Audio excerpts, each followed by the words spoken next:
Welcome, ladies and gentlemen. We're going to go ahead and call our meeting to order. We'll begin with a roll call from our city clerk, Kathy Valdez. The record should reflect that all members are present with the exception of Councilmember O'Donnell. Okay, and I don't think we had anybody with us tonight for the invocation. Our city clerk, Kathy Valdez, has a procedural statement to read. Thank you, Mayor. In accordance with the Brown Act, I'd like to announce that as a result of convening simultaneous meetings, the members of the Buena Sanitation District will receive compensation of $175.75 for the district meeting pursuant to Buena Sanitation District Ordinance 2006-1. I would like to remind everyone that the Vista Municipal Code requires members of the public to observe order and decorum at the meeting and to conduct themselves in a courteous manner. The ordinance was adopted to allow for public input and to facilitate city business without disruption of the meeting. Applause is appropriate for items listed under the presentation portion of the agenda only. I'm not sure if we have any students, but if we have students wishing to receive credit for attending this evening's meeting, you must stay for a minimum of 1 hour. However, we ask that you stay for the completion of an item rather than leaving in the middle of a discussion. When you are ready to leave, you may ask one of the staff members at the back of the room to sign your paper. Thank you. And Deputy Mayor Melendez will lead us in the Pledge of Allegiance tonight. Please rise. I pledge allegiance to the flag of the United States of America and to the republic for which it stands, one nation, under God, indivisible, with liberty and justice for all. Thank you, and we'll go to our city manager, John Conley, for approval of tonight's agenda. Thank you, Mayor. There are no changes to this evening's agenda. Yeah, we have 4 presentations this evening, so I'd like to invite my fellow city council members to join me at the lectern for those presentations.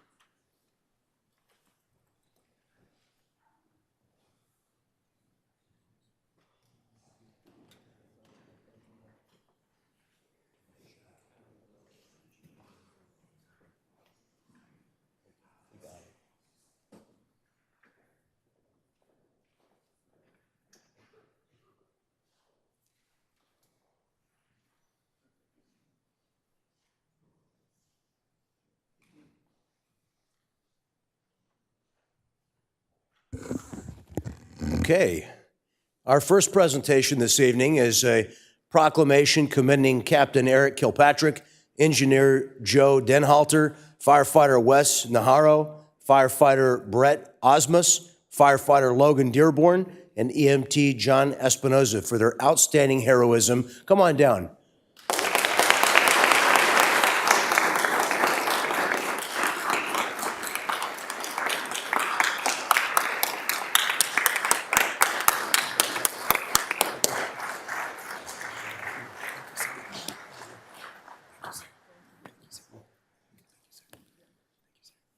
Also joining us tonight is Encinitas Fire Department Deputy Chief Darren Ward, who submitted the letter recognizing these individuals. Did Darren come down?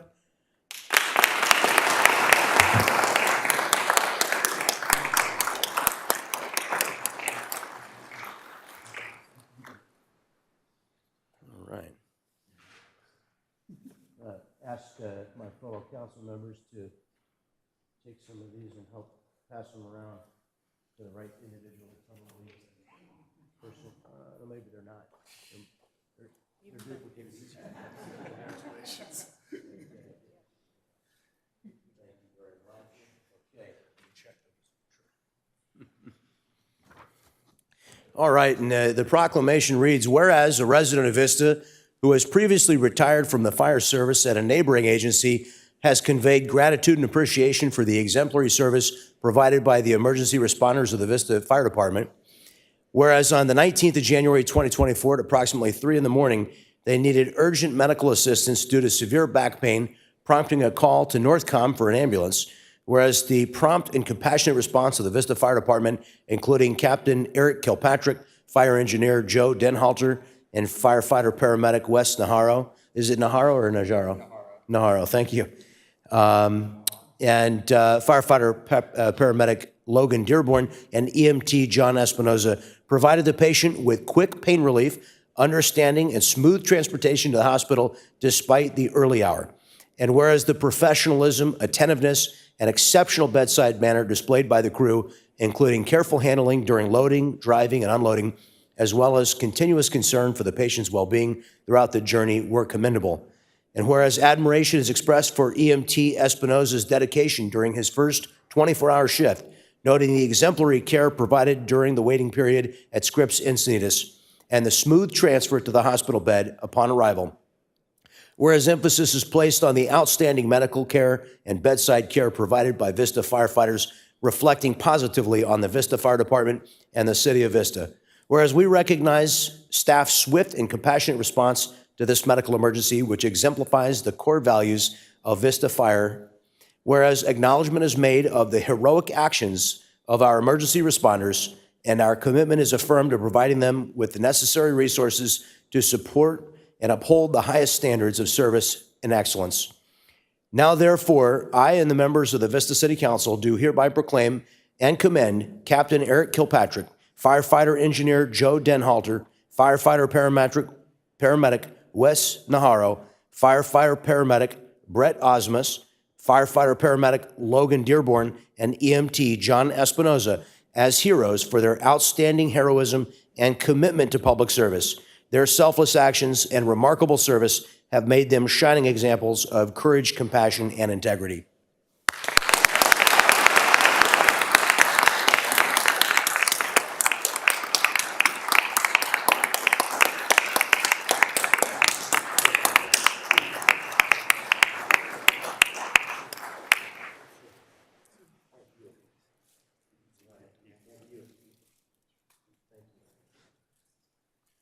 Absolutely.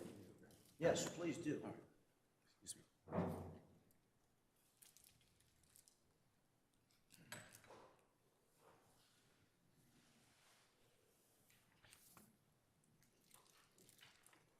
that okay? Absolutely.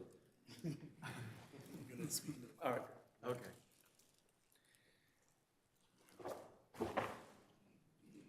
First of all, everything I said in that letter is exactly true. And because of my years in the fire service, I'm the guy that knows how you're supposed to do it.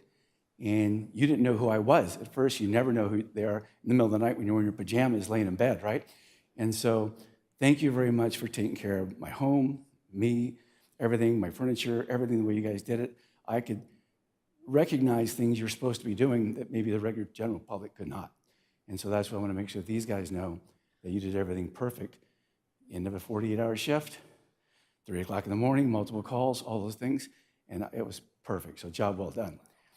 Besides all that, in our conversations, they're so nice to me, I found out you guys play pickleball at the stations. And so this has nothing to do with the medical aid call. We like to promote pickleball. I'm a big pickleball player.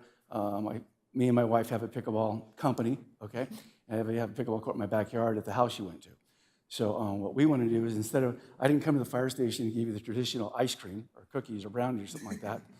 I'd like you guys all in shape, or guys and girls, so you can pick up a guy like me at 3 in the morning. So what we want to do is, I have 18 paddles here and some balls. You guys just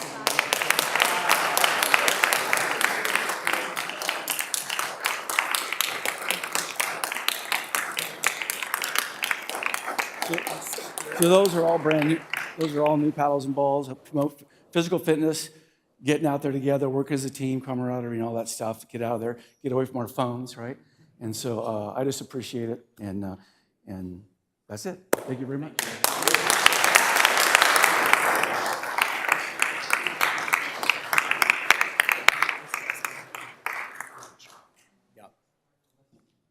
Let's take a picture real quick. Come on up this way. Yeah, you too, you got to be in this picture. Yeah, yeah.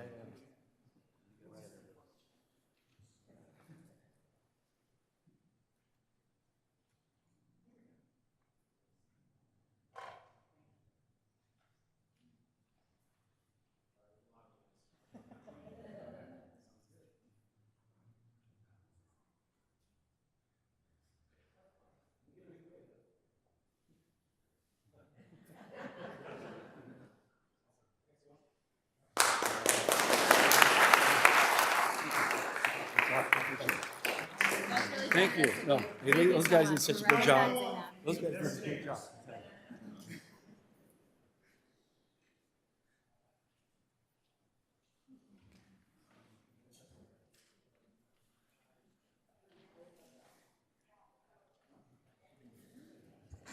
Okay, our next presentation is a proclamation commending deputies Sam Anderson, Jorgen Peterson, Jose Galvin for their outstanding heroism and commitment to public service. Please come forward.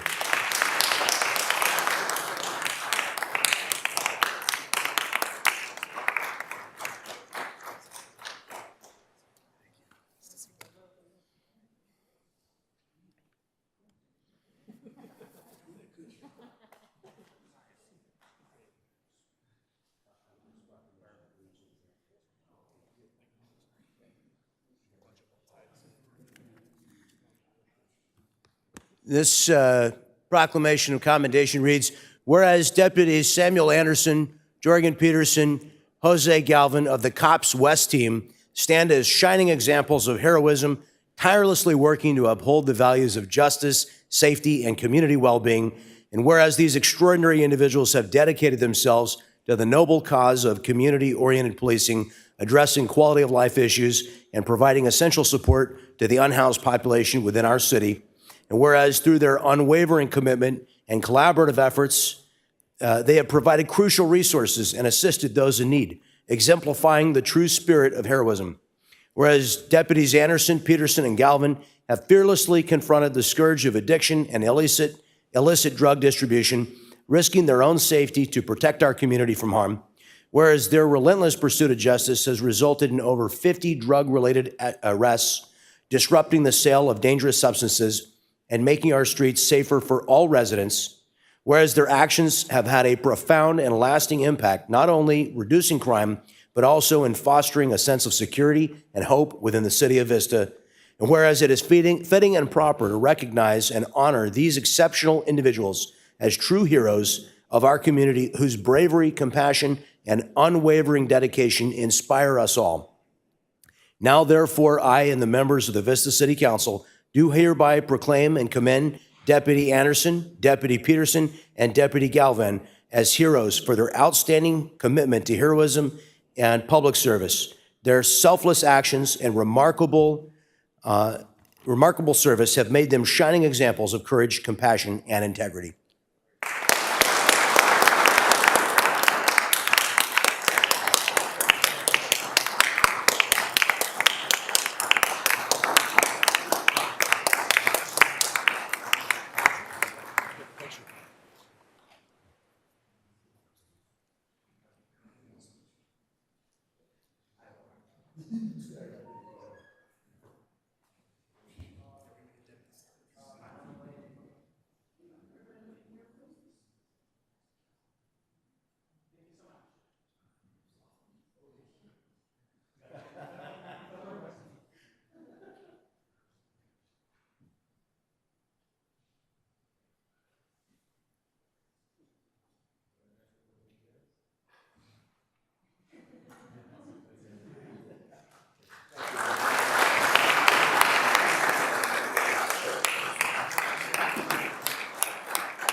I just want to say, oftentimes on the council here, we do have an opportunity to work directly with some of our firefighters and deputies and see the work that all of you are doing in the field every day in the spirit of service that you exemplify here in the city of Vista. And I just want you to know how very proud that we are of you and your work that you do every single day.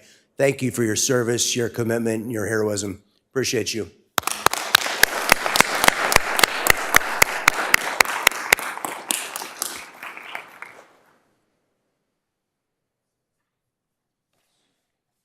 And now I'd like to recognize Deputy Mayor Melendez, who's going to present a proclamation declaring March 2024 as National Women's History Month in the city of Vista.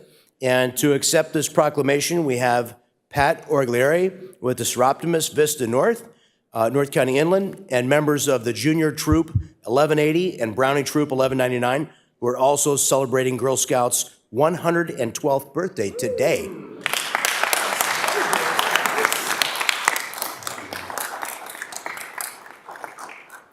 Pat and Girl Scouts, can we come on up here? Let's do that. Come on up.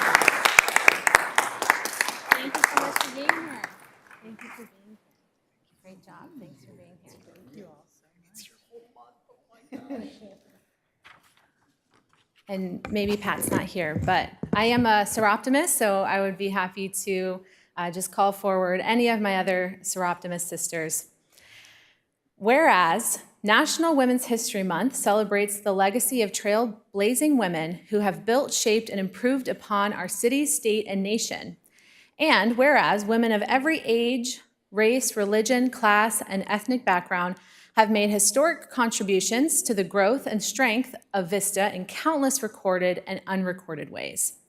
And whereas women have served our country courageously in the military, and whereas serving in elected positions, leading groundbreaking civil rights movements, venturing into unknown frontiers, or programming revolutionary technology, generations of women shared new ideas and opened new doors, having profound and positive impact on our community.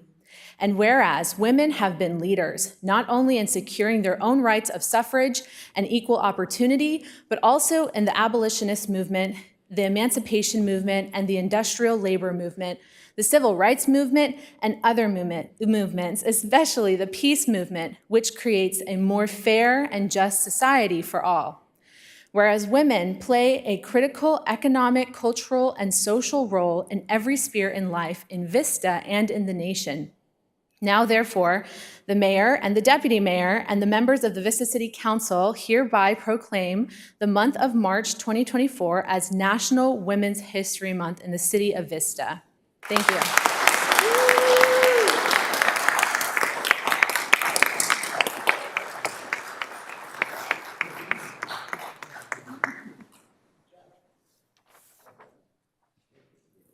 You guys want to take a picture?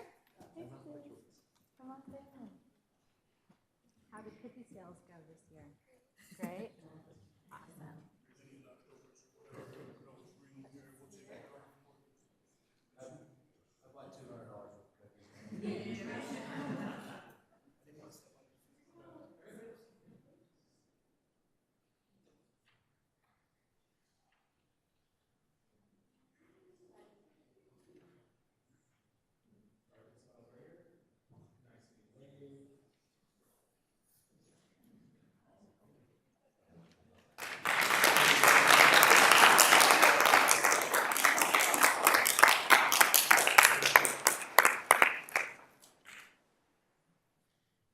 Thank you very much. Okay. And now we have a presentation from the American Association of Retired People. Is it people or persons? Persons. Persons? It's just AARP. Okay. You don't have to be retired to be represented by the AARP.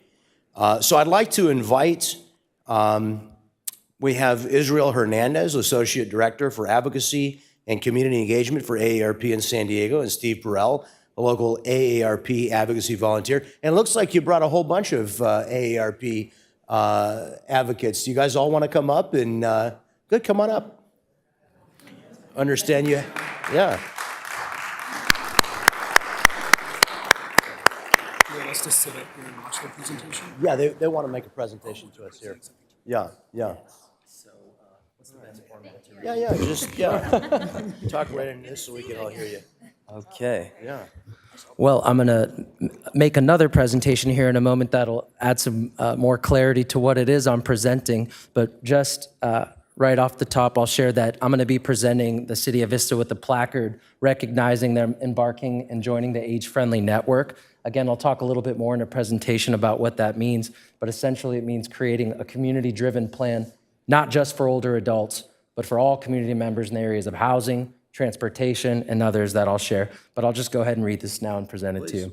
This is to certify that the City of Vista, California has committed to becoming a more age-friendly community under the criteria established by AARP and has been accepted as a member of the AARP network of age-friendly states and communities. And that's it. Thank you. Thank you. Can I accept that on behalf of the city? Please do. Can we take a picture together? Let's. Yeah, all right.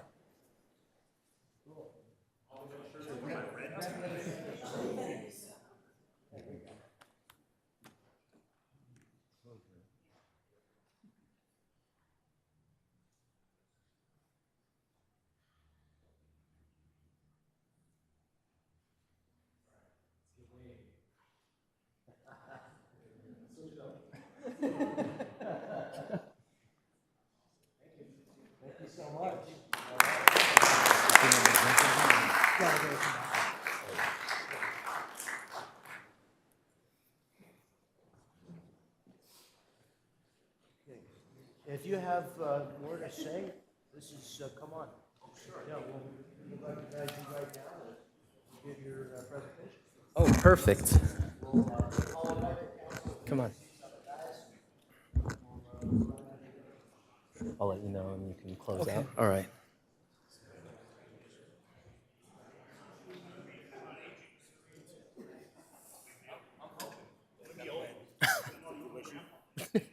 I'm a senior in training. Yeah. Wait. Am I okay to start? All right. Okay. Thank you, Mayor, Council. Again, congratulations. Just want to say a few words about the Age-Friendly Network. ARP is the largest nonpartisan advocacy organization in the United States on behalf of older adults, but many people, oftentimes when we're out in community or at events, will kind of joke and say, oh, I'm not of age yet, or stay away. But really, I encourage you to learn more about what AARP is doing in community. A lot of it is what we call our livable communities work. So working with stakeholders in the areas of housing, transportation, complete streets, caregiving reform, and a number of other things that directly impact the residents of Vista. So if you could please go to the next slide. You know what? I'll grab the clicker here, make it a little easy.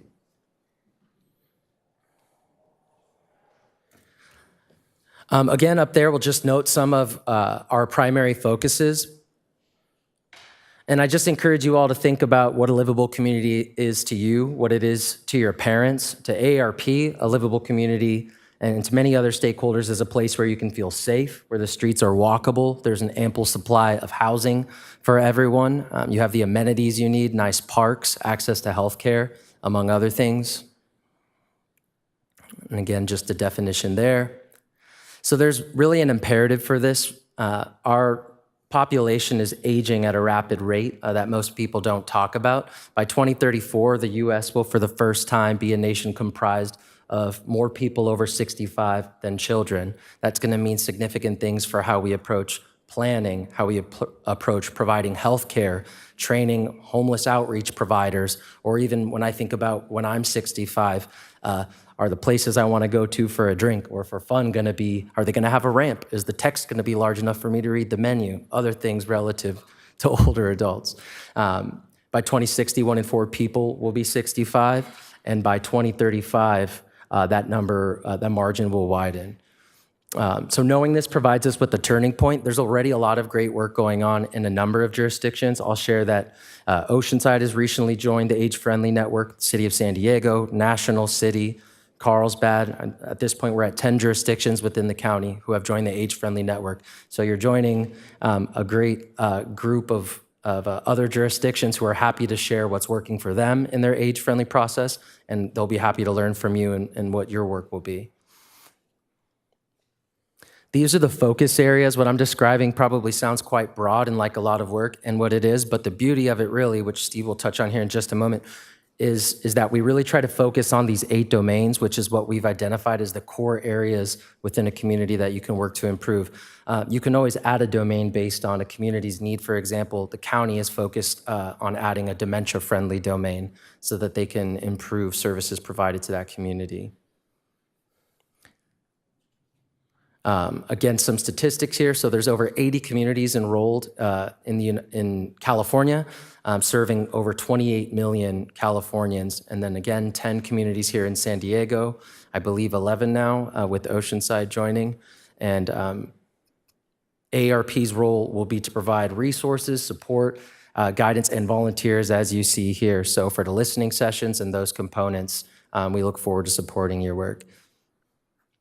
And then just sharing some outcomes. And I'll turn it over to Steve. I try to have the volunteers front and center as much as I can because I really work for them. So Steve, if you want to talk about your portion. Yes, I'm a volunteer like them, and we represent a big group of people in ARP.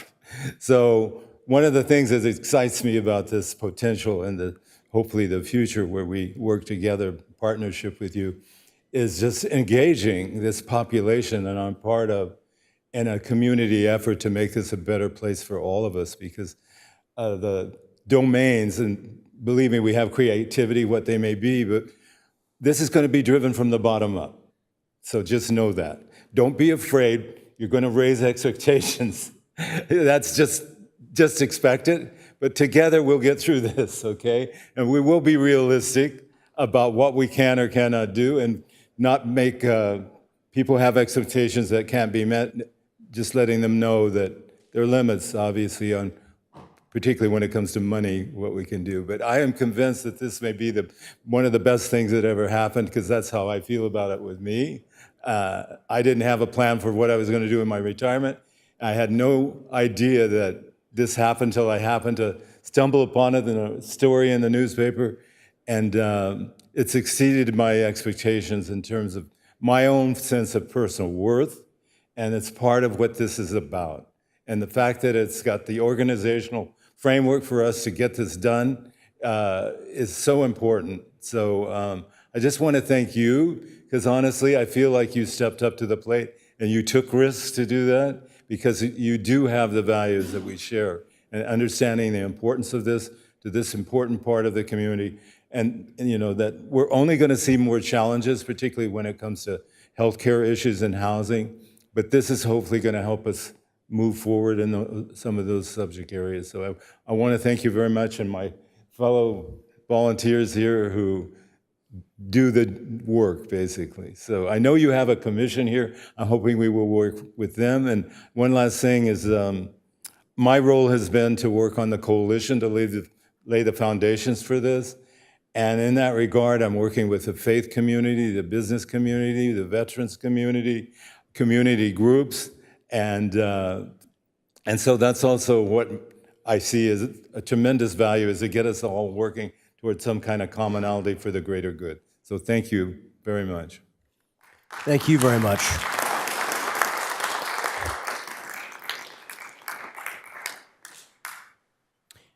It's going to bring us to our oral communications opportunity. Any member of the public may address the City Council on agency-related matters that are not on the agenda by requesting to speak during this section of the agenda. If you're participating via Zoom, please use the raise your hand feature or press *9 now if you'd like to speak, or you can submit a request to speak card here at the dais. They're located just outside the council chambers on the desk outside. We'll start tonight with Peter.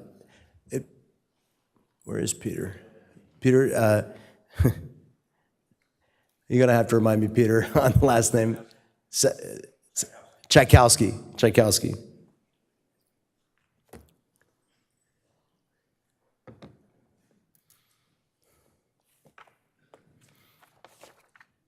All right, you hear me? Yes, thank you, Peter. So my wife and I dialed into the council meeting last week, our first time watching a Vista City Council meeting. We've lived here right about 10 years and wanted to see what the political environment was about. We were a little surprised to see the amount of time spent on this cannabis equity topic, and not particularly impressed by the priority or lack of priority in terms of trying to accomplish a goal. And then we read the report, and the work product was poor, to put it politely. If I was grading it, if I were a teacher, I'd give it a D. The numbers aren't right, the statistics aren't right, the arguments the report tried to make aren't supported. It appears to be a template that the consultancy is probably propagating across the state, getting X $1,000s a copy, changing the numbers a little bit per municipality. And it occurs to me in getting ready for this, in terms of equity, that the people who are probably getting wealthy are the consultants who are publishing these reports. And other than that, I don't see a lot of economic opportunity for your constituents. I am not anti-cannabis. I've got friends who use it medically and recreationally. I don't, but it's not a problem. I am for it being legal. But what's motivating me is the state's in trouble. Politicians need to get focused and have priorities. And so I look at priorities. So thinking about the economy, I looked up a couple of quick stats. California economy product in 2019 was $3.1 trillion. And I don't know where agriculture is on that, but cannabis specifically, according to I didn't know there was such a thing, California Department of cannabis control, $5 billion and shrinking. It's not a growth industry. But more importantly, it's a tiny fraction of the state's economy. So if you want to find opportunities for constituents, disadvantaged, advantaged, or otherwise, that's probably not statistically the best place to make investments. Also noted, I just did a quick Google. There's about 11 dispensaries, give or take, in Vista. So it looks like, given the relatively small size of the city, pretty well saturated market. So what's the path to success? My wife and I are engineers and entrepreneurs. You have a great school system. We moved here from Encinitas. Our kids, one kid just graduated from UC Irvine with a degree in computer science. Commend Mr. Yee at Mission Vista High School for inspiring her. Other daughters on track to be a lawyer. Invest more in schools. I have friends who are disadvantaged, who have drug convictions and things like that, who have started software businesses and the like, and they're doing just fine. I can help you do that. My wife is here. She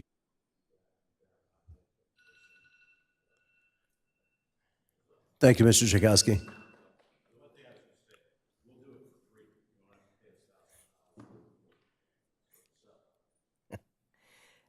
Next is Bill Froelich. He'll be followed by Lori Froelich.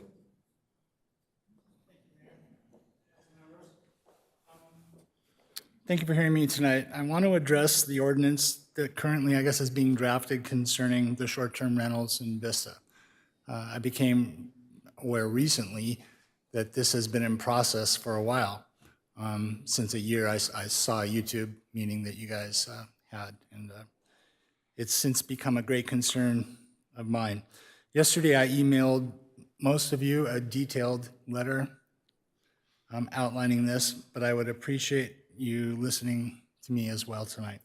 We hope your new ordinance can deal with the bad apple short-term rental owner-operators. Our neighborhood has a bad apple, and he rents out nightly for just outrageous parties.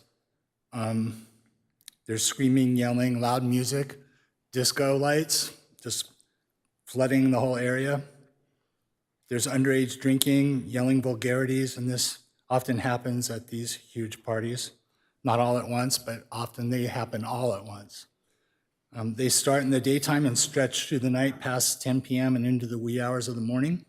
This often spills out into our neighborhood streets, causing us to have real concerns for our safety. We have had several weeks where there are 4 or more separate parties like this in a 7-day period. I mean, think about that. It's like living next to a bar for 5 nights a week. This happens with different renters for multiple nights in a row. We should be looking forward to summer, and we now fear that summer is just going to turn into a nightmare for us in our neighborhood. The sheriffs get called, and if they come out, the party quiets down until the sheriffs leave, and then it fires back up again. This often is followed up by retribution from the partiers, screaming obscenities at the neighbors and neighborhoods for calling the cops. This also causes us real concerns for our safety. It makes you feel unsafe. People are out in the streets screaming at you, just trying to stand up for your rights. As residents of an R1 neighborhood, we shouldn't have to be concerned with this just so that one person can make money smack dab in the middle of a quiet neighborhood. We've all spoken with the owner-operator many times, and he can't or won't change this. The police are tired of being asked to come out so frequently and having this consume their valuable time that should be spent on other things, certainly. Please use a 3 strikes type of a rule and or lengthen the minimum stay rule to stop this kind of scenario when you're drafting your ordinance or discussing it or passing it. I'm not sure what stage of the process you guys are in at this point. Other cities in California are standing up for the rights of their residential neighborhoods, and with good reason, and consider what they're doing and why they're doing it. It's not just, willy-nilly making rules and stuff. When myself and my neighbors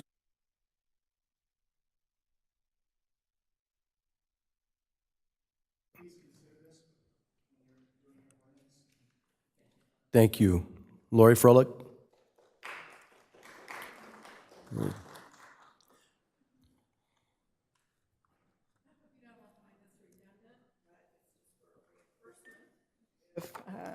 what I have to say about the same thing.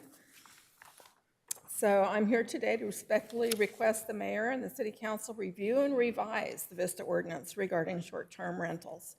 The good tax-paying, peace-loving property owners in Vista are facing a truly disturbing trend in regard to the short-term rentals in the area. While there is no problem with rentals that are managed well by discriminating property owners, that is often not the norm. I want to bring it to the attention of the council that many of these properties are managed by owners that are in the game strictly for profit without regard to real people with families living in neighboring houses that are deeply and negatively affected by the bad, often obscene, and unlawful behavior that takes place, specifically by renters of units for one night only. I'm referring to what have become essentially, quote, party rentals. The owner-operators of these properties claim they abide by the laws in place to regulate the amount of public disturbance that can take place on the property. If things get out of hand and we report it to the owner of the property who is supposed to be managing it, we are told he's sorry. He'll tell them to quiet down. If indeed that's the problem, which it often is, outdoors and after hours. When a property is advertised as, quote, the fun house, it is basically inviting trouble. The ordinance is too loose here in Vista, as young renters understand they can push the law to the limit when it comes to noise after hours. We need renters to understand that the properties are not being rented as a personal outdoor nightclub, no holds barred. Having a DJ set up outside who knows that the party's not going to be over at 10 is a problem. Also, when people start to party in front of the house for rent in the middle of an access road for emergency vehicles, leaving their empty alcohol bottles in the street or on neighboring properties, it becomes out of control. Once out of control, the authorities are notified and arrive at a property to tell the renters to abide by the law regarding noise disturbance. While the police are on the property, the partiers quiet down, but ramp back up after the police leave. The neighboring property owners who are only trying to go to sleep or have a decent night in their own homes are then told that in order to make it stop, they must call the police again, further disturbing their lives to sign complaints. By this time, it's usually midnight or later. The health and well-being of the neighbors adjacent to these properties is being destroyed by the non-vetted groups of kids that just want to have a pad to get wild on for a night and then go back to their lives. If the ordinance is changed to reflect a minimum 3-night rental of these properties, I believe much of the problem would be relieved. Please make it a priority to address this issue, as many cities in California already have done, and to make our neighborhoods peaceful once again. Thank you. Our next speaker tonight is Anna Strawn.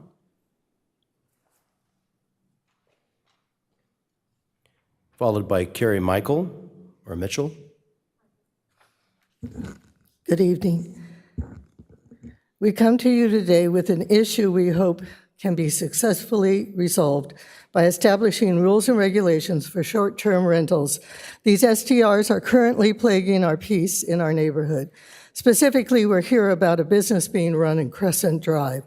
These short-term rental houses is listed, this specific one is listed on Vrbo and Airbnb as a fun house. The fun house business is being advertised as an anything-goes house with a huge yard featuring basketball, pickleball, and other such activities. In addition to the fire pit and an outdoor sound system, there are 5 large tables with chairs for guests. The ad also states the neighborhood is quiet, but lots of space between the houses, so feel free to play music and have people over. I beg to differ. Neighboring houses are close, and the music coupled with noise from the outdoor activities not only disturb the immediate neighbors, but echoes through the backyards across the street and beyond. Since Crescent Drive has no parking, cars are scattered throughout the neighborhood. Parties of 50 or more mean a lot of cars, a lot of disturbances on those streets at all hours. Reviews on the website of Vrbo and Airbnb refer to stays for the house and that they should only be one night, or that they are one night. Aren't stays at STRs and Vista supposed to be a minimum of 3 nights? Who's regulating the stays? Are required taxes being paid? Does the owner have a license for what is being advertised? What are the consequences for violations? Many neighbors are at an age advanced enough to make them fearful of approaching partygoers who may be drunk or on drugs. Since the owner neither lives on the property nor is present during rentals, The parties get out of control, and it falls to the neighbors to call the sheriff's department. In the immediate aftermath of recent called, revelers were yelling in the street, F the sheriffs, F the neighborhood, and F Vista. The owner has recently added a caveat to his verbal and Airbnb, saying the property is not meant for adult rage parties. The neighborhood is quiet, and we would like to have outside music stop by 10 p.m. This disclaimer has little effect since the house is already on the radar as a house where anything goes. People do not feel safe or comfortable in their neighborhood. How can the city council help? Rather than a license to do business in a residential one neighborhood, it would be better to require a permit. How about a one strike and you're out? One strike if the parties are underage and have underage drinking. One strike if the neighbors feel threatened, partygoers are trespassing on their property. One strike if the neighbor is not in compliance with licenses or paying required taxes. One strike if the length of a stay is not within the rules and regulations. One strike if any laws are being violated. Thank you. Now, Carrie Michael.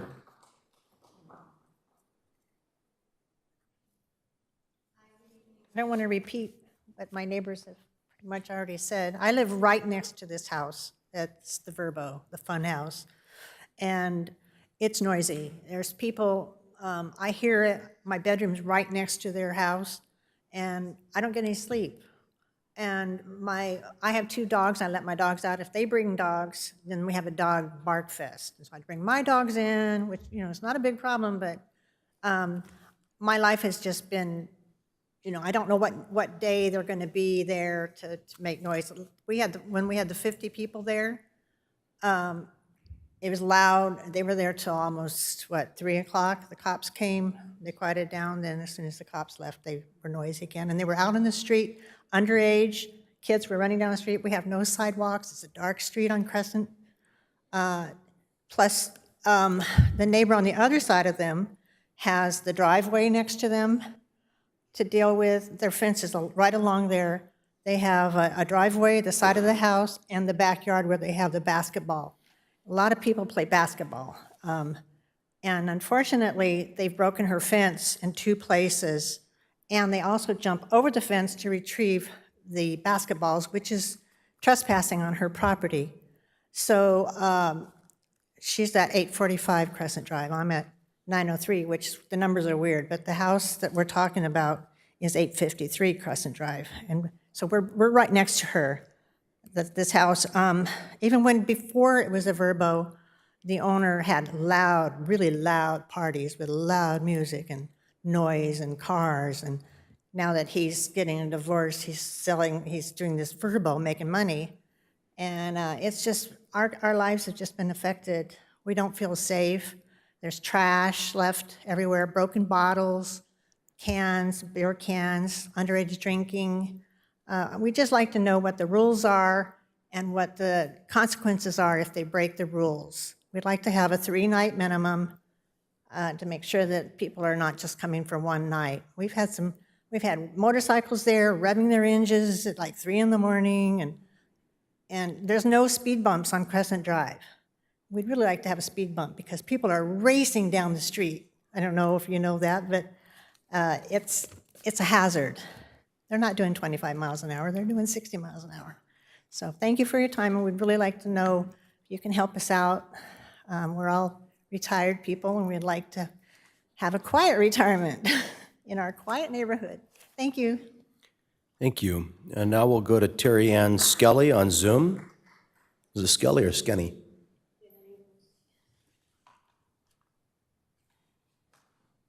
Good evening, Vista City Council, Mayor Franklin. My name is Terry Ann Skelly.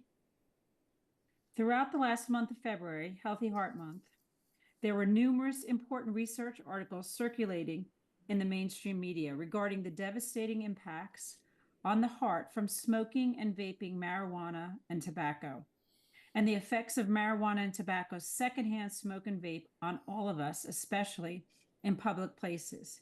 It is these public places that brings me to City Council tonight because, as the Center for Disease Control has clearly stated, and I quote, Exposure to secondhand smoke from burning tobacco and marijuana products causes disease and premature death among people who do not smoke.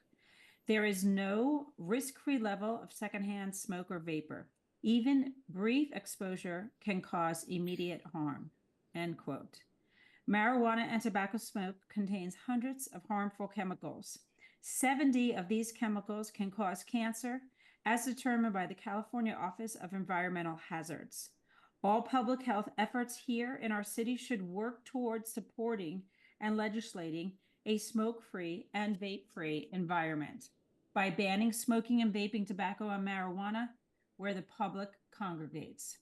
It's establishing equity. If it's establishing equity is truly a goal of this city, then start with tobacco and marijuana smoke-free and vape-free environments, because that would go a long way in improving health equity for our more vulnerable and defenseless citizens. Thank you. Thank you, Barbara Gordon.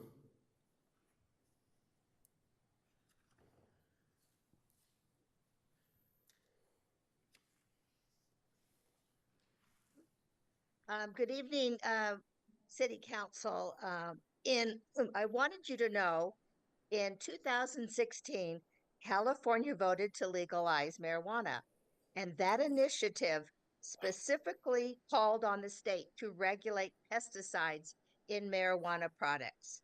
But 8 years later, contaminants are still found in pot products that are sold today. The use of pesticides in cultivation poses a harm to both the environment and human health. Inhaling pesticides through smoking leads to various health issues, including respiratory problems, irritation of the lungs, and other potential long-term health risks. Pesticides are designed to be toxic to pests, and their inhalation is not safe for human consumption. The state's own marijuana regulator, the Department of Cannabis Control, you heard about that tonight, that it's the DCC, has admitted it is currently unable to test for pesticides contaminants in some pot products. Independent investigations have found numerous problems plaguing the state's pesticides rules, including labs falsifying safety tests, store selling pot contaminated with banned chemicals. California has the largest pot market in the world. Last year, the state recorded over $5 billion in legal weed sales, encompassing millions of products. Yet, despite the market's massive size, the DCC has rarely warned the public about contaminated pots. I urge you to not ignore the risk factors as you continue to promote marijuana consumption, as these consumers might not know if they are consuming pesticides or contaminants. Thank you. Thank you, Becky Rapp.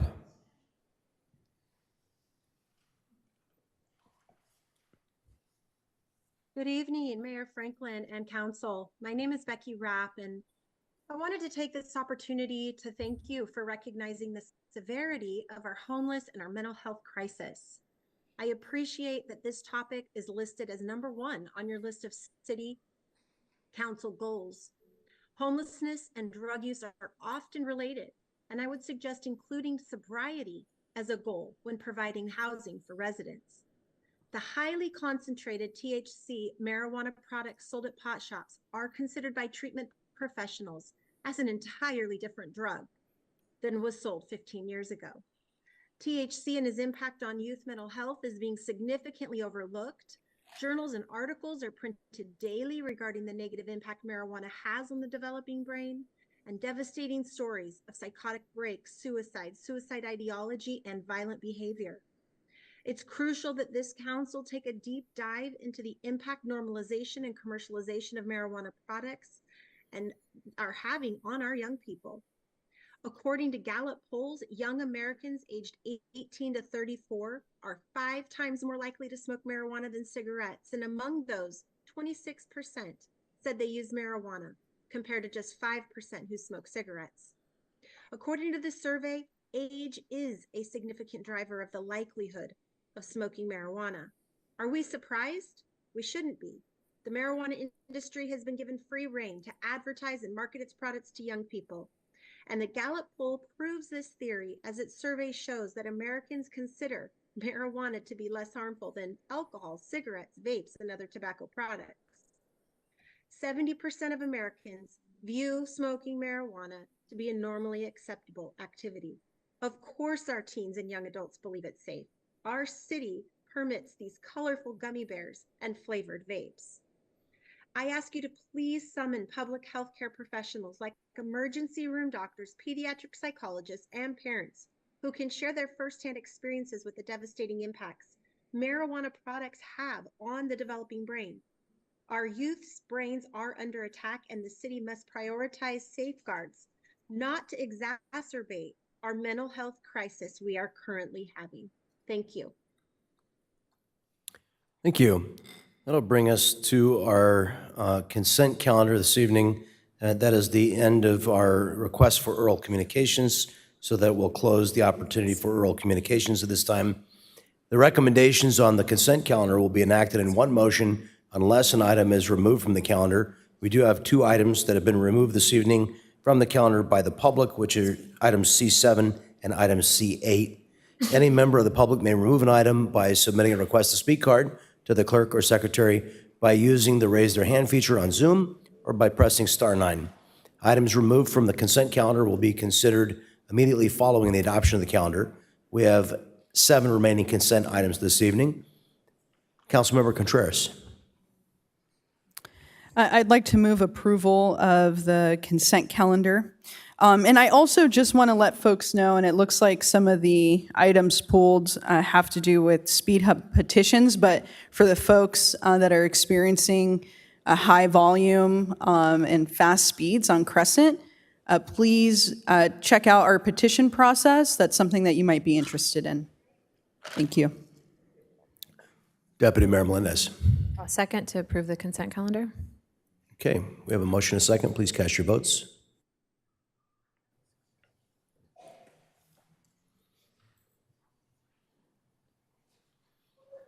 That motion is approved unanimously with Councilmember O'Donnell absent.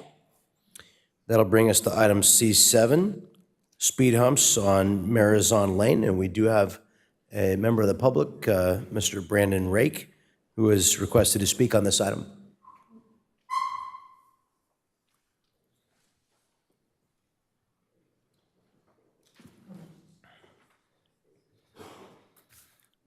So I thought I'd have maybe some like diagrams or something to speak to. But essentially, I live on a street that runs perpendicular to Marizon Lane, and there's a portion, my street kind of runs perpendicular about a third of the way up Marizon Lane.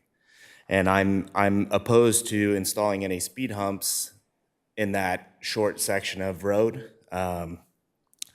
So there's, it's about probably 6 car lengths worth of length of road there. There's a Borden Care is the only driveway or access to that portion. And there's a stop sign at the intersection of Altamira Court and Marizon Lane. And basically I'm just opposed to installation of any type of hump in that short section of road. So I don't know, I don't have anything else specific, like it's hard without a diagram to, I guess, make the argument. So there's a proposal, I think, to remove the stop sign at that intersection to make way for more speed humps in this, like, the full duration of street. And I would also be opposed to the removal of that stop sign, as it provides a right-of-way for the people turning left off of my street onto Marizon Lane. And I think depending on where the speed humps are placed, it creates a bit of an unsafe environment, given the people coming down the hill with no stop sign. It's hard to determine if they would actually slow down or stop at that intersection. So anyhow, those are my counter arguments. Thank you. Thank you. Amanda Rigby?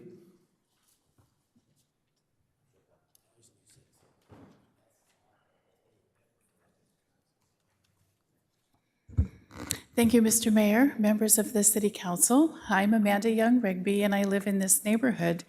And I am an original owner of this, my home here. I watched it get built. I've been there for, I think, almost 32 years now.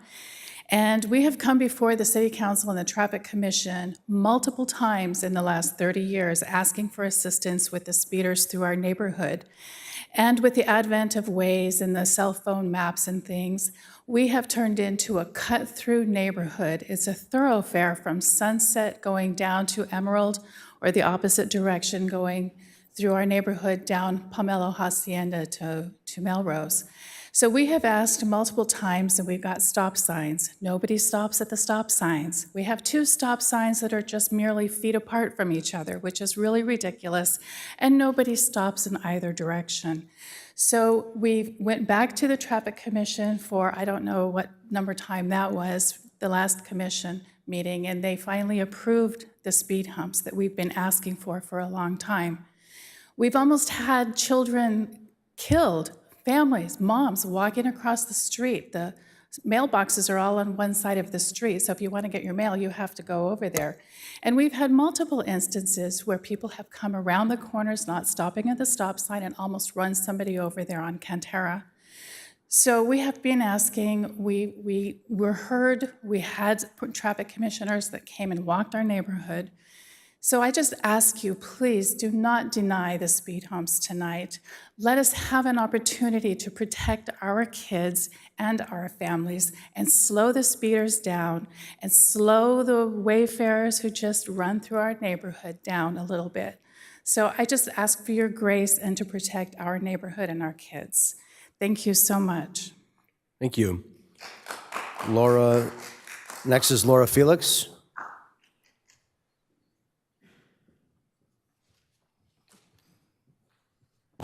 Hi, good evening. So my name is Laura Felix, and I'm actually a neighbor, next door neighbor to Amanda. And I actually have 2 small kids, a 1-year-old or a 2-year-old and a 3-year-old. Just 2 weeks ago, I was walking my girls, and they were both on their bikes. And this has actually happened 3 or 4 times since I've lived there, which has only been 3 years. But just a few weeks ago, we had an individual who did not stop at the stop sign and almost hit my 2-year-old, and I had to jump right in front of her. As you can imagine, as a parent, you know, you're just trying to protect your child. So to Amanda's point, she's been there 20, 25 years. There's so many people in that neighborhood who have been there way longer than me, but it's been an issue then, and it's now an issue. So 20 plus years, what is it gonna take for this to be solved and someone not to die? So I just really respectfully ask that, you know, these speed humps do need to be there, and we need to protect our children and our families and just prevent an issue from escalating. Thank you. Thank you. Okay. And I'm gonna ask everybody to please hold their applause for the remainder of the meeting as required by our ordinance, kind of like in court at this point, now that we're finished with our proclamations. We'll go to Deputy Mayor Melendez. Thank you, Mayor. Thank you for the neighbors who spoke on this item. I'm definitely supportive of the speed humps here. I was supportive of establishing a traffic calming program that our residents can have a petition process to get speed humps on their street, and they get evaluated by our fire department, by our traffic engineers to make sure that they're appropriate, and they get approved by the Traffic Commission, and then finally they get approved by the Vista City Council. And so I do not want to delay this safety instrument to be installed in the street. It's really important for certain streets to have speed humps installed so that it can especially keep children safe. That's a huge priority, but there's also rampant property damage cars speeding through what should be a slow neighborhood, and it resulting in a lot of issues in the neighborhood. So I know that they can be challenging new infrastructure to maneuver. They are an obstruction that is meant to slow cars down. And I am supportive of this, and I'm grateful for the residents for bringing this petition forward so that we can make it safer on Vista streets. And just one question to the city manager: if we approve this tonight, what is the work order process and what's the timeline for this getting done?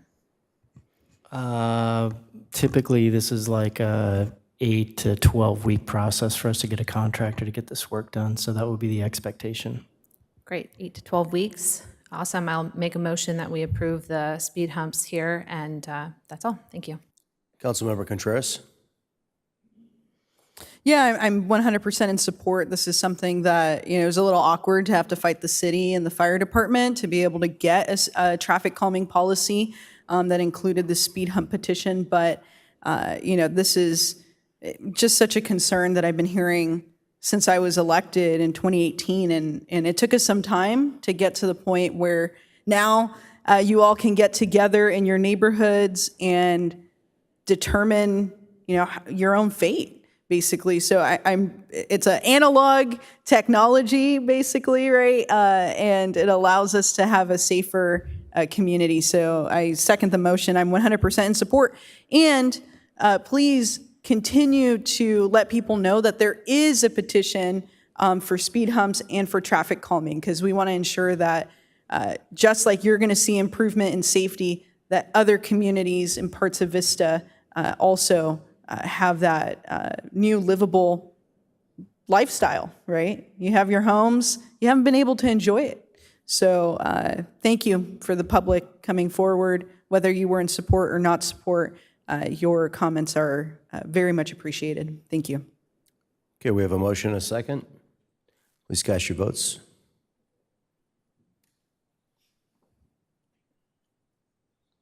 That item is approved unanimously with those present. That'll bring us to item C8. C8 is speed bumps on Oak Drive. And we have 3 speakers. Start with Tony Hutchison, followed by Elizabeth Shabazi and Justin Pira. Good evening, City Council and City Manager and City Attorney.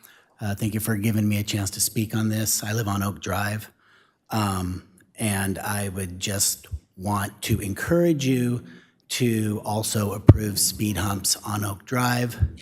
It is a notorious shortcut around the big intersection of East Vista Way and Foothill. Notorious. I know there was a speed study done by the city, and I was really surprised that that was the one thing that didn't qualify us because the average high speed didn't come out as high as we've witnessed there on a regular basis. My trash dumpsters have unfortunately been the victim of speeders on that street. There's been multiple times where there's been passenger side mirrors and parts of bumpers taken off by my trash dumpsters. Way to go, trash dumpsters. But we need speed humps, not trash dumpsters, on Oak Drive. And I've heard a lot of people here tonight talk about quality of life in Vista. And people moved here because of the allure of the quiet country living aspect here like I did. I could have stayed in Oceanside, but I wanted to experience that quiet country living here. And on Oak Drive, it is anything but quiet. It is country. There's no sidewalks. We like it that way. Please don't install sidewalks, but please install as many speed humps as you guys can possibly put in on Oak Drive that the engineers will allow you to.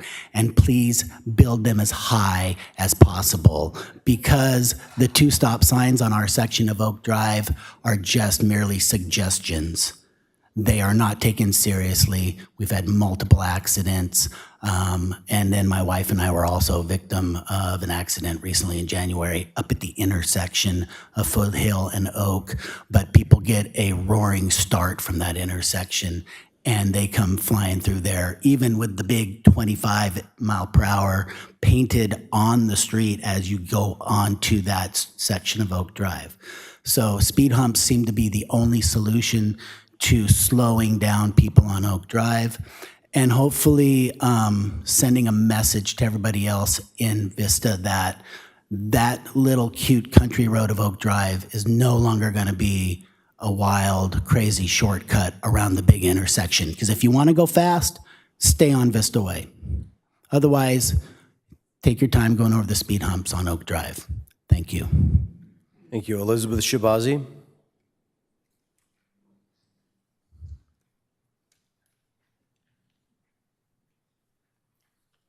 Hello. So thank you for giving me the opportunity to speak. I just moved to Vista a year ago from Ventura County, and I really, really like it so much. I love to garden and I love to walk my dogs. Oh, I live on Oak Drive. And I found a yoga studio downtown, a yoga branch that I really love, and I like my neighbors and the weather and everything.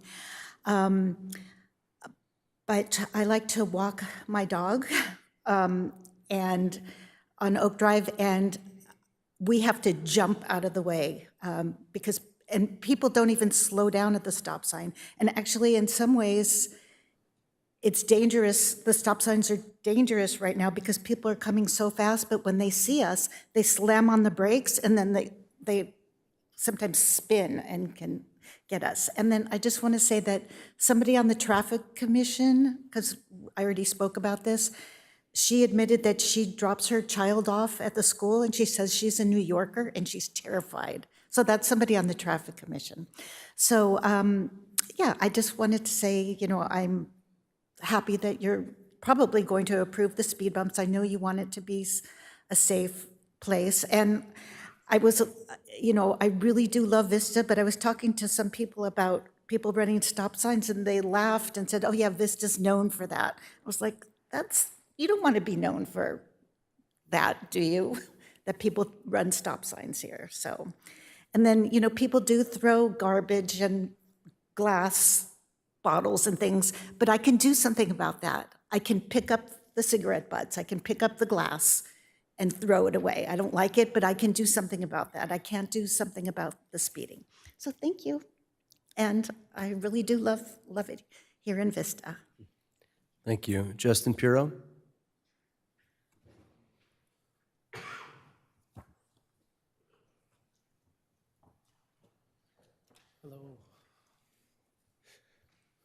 I actually am contrary to both of them as far as the speed bumps go. I think they cause a real big noise nuisance. A lot of people don't slow down for them. They actually speed up for them. Causes an uncontrollable situation. I think one of our bigger problems, unfortunately, is no sidewalks, curbs, gutters, and sidewalks on Oak Drive, leaving you no place to walk. It's a very skinny street. And obviously, yeah, if you're walking your dogs, and you're right on the road. So we do have the stop signs in place that do function as at least a yield or a slow.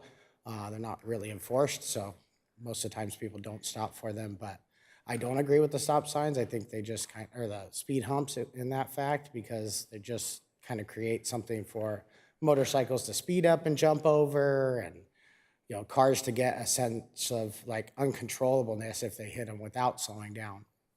So, and you're getting the sounds of somebody slowing down and then speeding up rapidly. Not to mention, like I said, Amazon, FedEx trucks, they're very noisy when they hit speed bumps. I have a neighbor who's put a speed bump on our cul-de-sac, and that's all we hear is every time a delivery truck comes, it's boom, boom, and it wakes the neighborhood. And our neighborhood's kind of peaceful, so I don't see a reason that speed bumps don't tend to work, in my opinion. But curb, gutter, and sidewalk would be nice as far as having some place to walk or ride your bike safely as an alternative. That was it. Thank you. We'll go to Councilmember Joe Green. Thank you so much, Mr. Mayor. Thank you, Tony, and thank you all the residents who show up. I'm also guilty of hanging a right-hand turn on Oak Drive there at Vista Way. Lucky for you, I don't slam my gas and go 80 miles an hour down the road, but I'm always surprised at how quickly the cars in front of me lose my line of sight. There is a stop sign right there on Memory Lane, I believe, that we put in, and you're absolutely correct. I wish they looked at it as a yield. It seems like they look at it as a green light, frankly, in that area.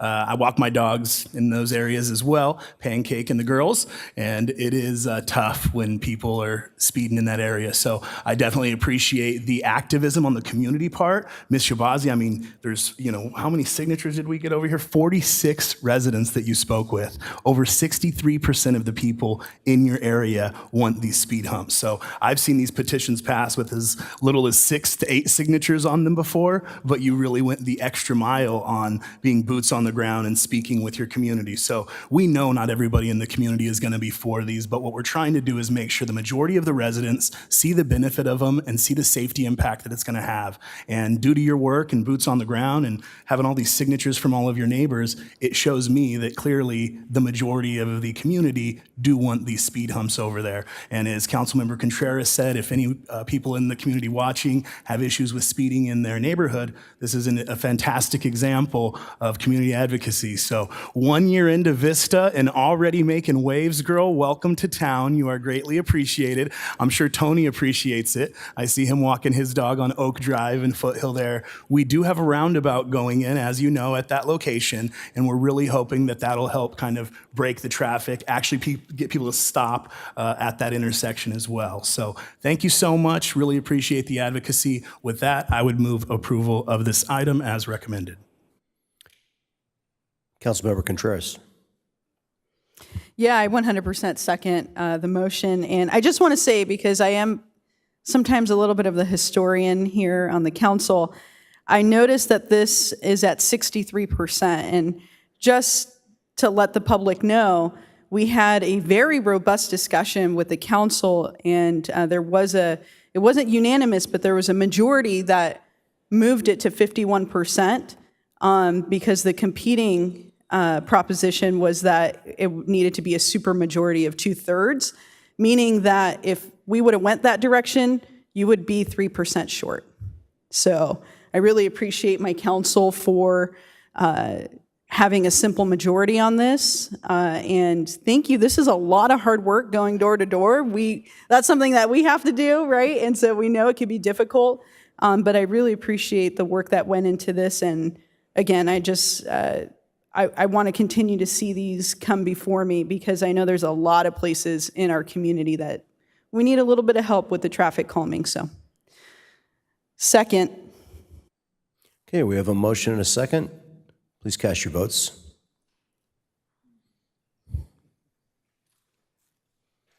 Okay, that item is approved unanimously with the members present voting aye. That's going to bring us, thank you very much to all those who did come to speak. We appreciate your, on both sides of the question, we appreciate you taking the time to be here. That's going to bring us to our first discussion item this evening. We have 3 tonight. Our first is regarding cannabis-related events, special events on private property. Councilmember Green asked for this item to be on the agenda, so we'll ask him to introduce it. Thank you so much, Mr. Mayor, and thank you to my colleagues for considering this item before you this evening. Last year, we did speak about cannabis consumption events, and at the time, we decided that we wanted to do an equity study and also include lounges as well as cultivation in the event study. The equity study came back at our last meeting, and just so that we're clear, events on public property, cultivation, as well as consumption lounges will be coming back to us at a future meeting. This discussion item is simply to go over cannabis consumption events on private property. Next slide, please. So cannabis events per the California Department of Cannabis Control, which you heard about earlier today, are distinguished as a temporary cannabis event license. It is required for each temporary cannabis event, and each such event may span no longer than 4 consecutive days. Temporary cannabis events can take place at a county fairground, district agriculture association, or any other venue, public or private, approved by the local jurisdiction. So the Department of Cannabis Control already has guidelines set up for these consumption events with different enforcement laws intact. I'm not looking to rewrite the Department of Cannabis Control's regulation. I'm just looking to implement them on private property in particular this evening. So again, this agenda item is strictly for consumption events on private property. Next slide, please. Now, temporary cannabis event licenses must be approved and issued through the Department of Cannabis Control. These licenses aren't actually issued by the state of California. They're issued by the DCC, and you have to go through a pretty tedious process in order to be a licensed event promoter. Cannabis event annual license fees are based off the number of events you plan to hold during the year, and temporary cannabis event licenses are $1,000 per event and can go up to $20,000, as you see on the Department of Cannabis Control website. Now, these events may be larger scale as far as the application and licensing fees. I'm not a professional or a cannabis aficionado when it comes to licenses at events, but what I'm trying to do today is direct staff to investigate policies for cannabis consumption events on private property and what those fees and licensing charges would be. The cannabis promoter is going to be responsible for keeping all fees paid and updated through the Department of Cannabis Control. You must be regulated through the Department of Cannabis Control in order to even be eligible to promote an event within the city of Vista. Next slide, please.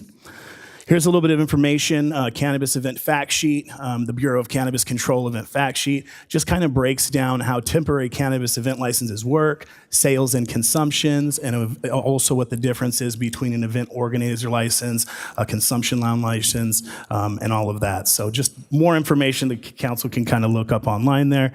Switch me to the next slide, please. Now, temporary cannabis events are multi-day events where people can sell and consume cannabis. These events last from 1 to 4 days at a location approved by the city or county. Cannabis event organizers host temporary cannabis events. Next slide, please. So event licenses, as I stated earlier, licensees, you must have 2 licenses, a cannabis event organizer license and also a temporary cannabis event license, and you must get this at least 60 days prior to when the event starts. Having an event organizer license does not authorize you to cultivate cannabis, distribute cannabis or cannabis products, manufacture cannabis products, or sell cannabis goods. That's something that's really important because the event promoters aren't the ones actually selling the products, and we'll get into that in a bit. Event organizers coordinate all aspects of the event, including maintaining the event space, hiring security, posting the required signs, providing the Department of Cannabis Control with a list of participants, and also providing the Department of Cannabis Control with a diagram of the layout of the event and where the participants will be set up. These are all requirements of the Department of the Cannabis Control. Next page, please. So what's the ask? All I'm trying to build tonight is a consensus among the council to direct staff to allow cannabis consumption events on private property. Like I stated, the public spaces will be brought back at a later date. Events on private property already are allowed per the state of California law. What this is in order for us to have events on private property, the council must direct staff to come up with a policy as far as the pricing on temporary use permits. And we also have to direct the city attorney anytime an event location is procured, the city attorney has to submit a letter to the Department of Cannabis Control stating that that particular location is authorized to have a cannabis consumption event at the location. The reason why that's important is because our city is a Measure Z city. This measure was voted in by the citizens of the city of Vista. So all of our cannabis consumption events must abide by the guidelines of Measure Z. So our consumption events may be a little different, whether on private or public property, because we must maintain the Measure Z guidelines. And that has more to do with the distribution and sale of cannabis at these events. Next page, please. So when we talk about the actual consumption events on private property, this is kind of the guideline that we're looking for that I'm hoping that the council will recommend to staff. Number one, you must be 21 years of age or older. There's no 18 or older med participants at any of these events. This is a state law. Cannabis event promoters must partner with at least one licensed cannabis dispensary in compliance with Measure Z in Vista. A written agreement must be fully executed, reviewed, and approved by staff. What that means is that we're not going to have event promoters coming in here selling cannabis that isn't going to be taxed, that isn't going to benefit the city of Vista. Every one of these events will only be selling cannabis in association with a licensed dispensary within the city. It doesn't mean only one particular type of cannabis will be sold, but it does mean that that dispensary is responsible for the cannabis distributed there and also the taxes for the Board of Equalization and the state of California, along with the city of Vista. So any cannabis that's actually sold at these events will still have to be tracked and traced per state law and will have to be packaged and sealed as you're exiting the actual event. Cannabis event promoters are required to have a valid cannabis event license through the Department of Cannabis Control. A temporary use permit must be obtained through the City of Vista. The cost is to be determined by staff. Know that whatever our cost is, it's going to be based off of staff work time. We're not trying to charge exuberant fees. All fees will be charged based off staff time. I recommend the events are a 2-day maximum as opposed to the 4-day maximum, which is issued by the state, simply because since this is on private property, I don't want to have any adverse effects on surrounding businesses. I envision this as a situation where a cannabis dispensary may partner with an event promoter, find a private property to hold the event on, and then have the event. It may be in a business park. It will be in somewhere in association and compliance with Measure Z, which makes sure that none of these events, consumptions, and cannabis sales are done within a certain distance of any sensitive areas, whether it's a church or a school or a park, anywhere where there's going to be minors near. Measure Z prevents 1,000 feet or something like that. So all of these events will have to be in compliance with that. Next thing is cannabis products being sold at cannabis festivals events in Vista must be supplied by our Measure Z approved legal dispensaries. That would be a city law that we enact. All city and state taxes must be paid and audited per the Measure Z by the partnering dispensary. All of our dispensaries get audited annually in Measure Z. There was a stipulation that we charge, and they actually want us to pay $19,000 annually for us to audit every dispensary within the city of Vista. So every one of our dispensaries is audited, and they are all in good standing. Any that are, not in compliance have been notified, but we audit them regularly, and these taxes at these events will be incorporated into that.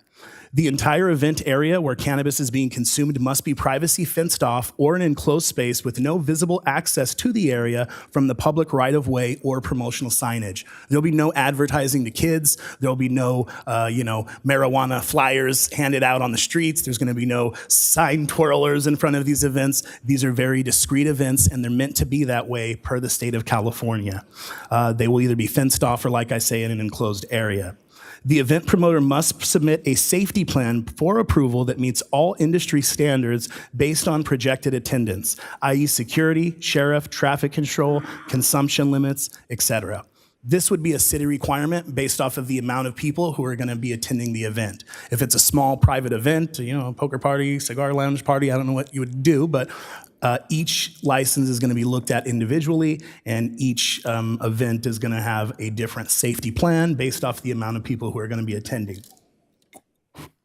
Off-site parking and transportation must be approved by the City of Vista staff if parking at the event venue is deemed inadequate.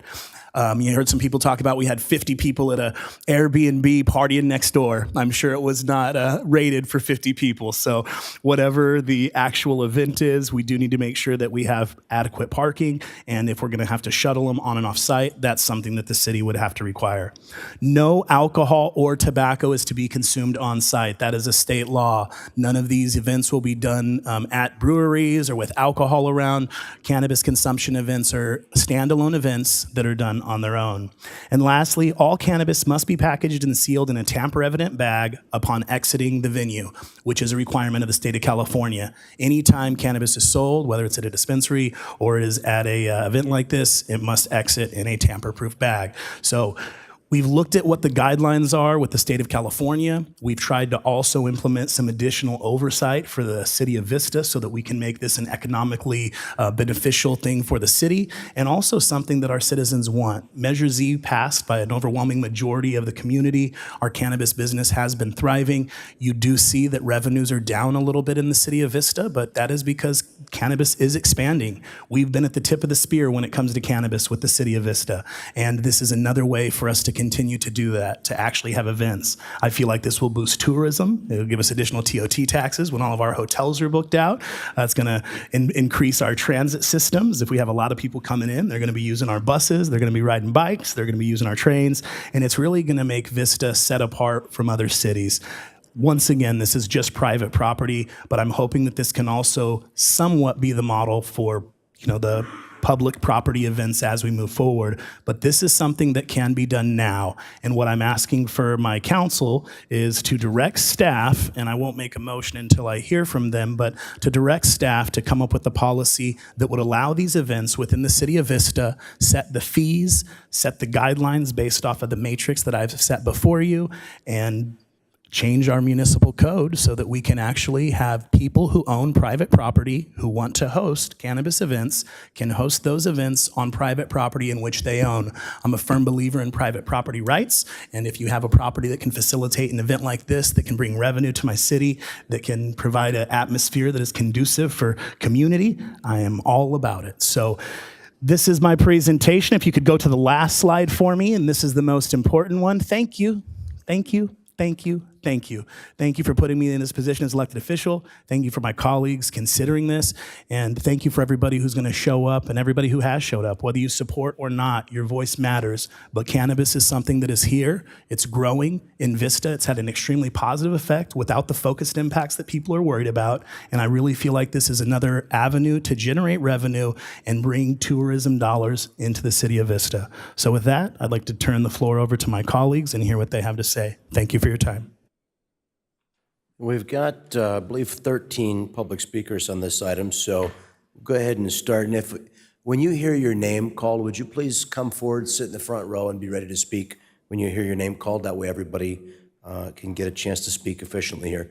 We'll start with Savannah Rubin, followed by Gimel Noveloso and Justin Pirro. If you would please come forward and take a seat in the front row, I'd appreciate that.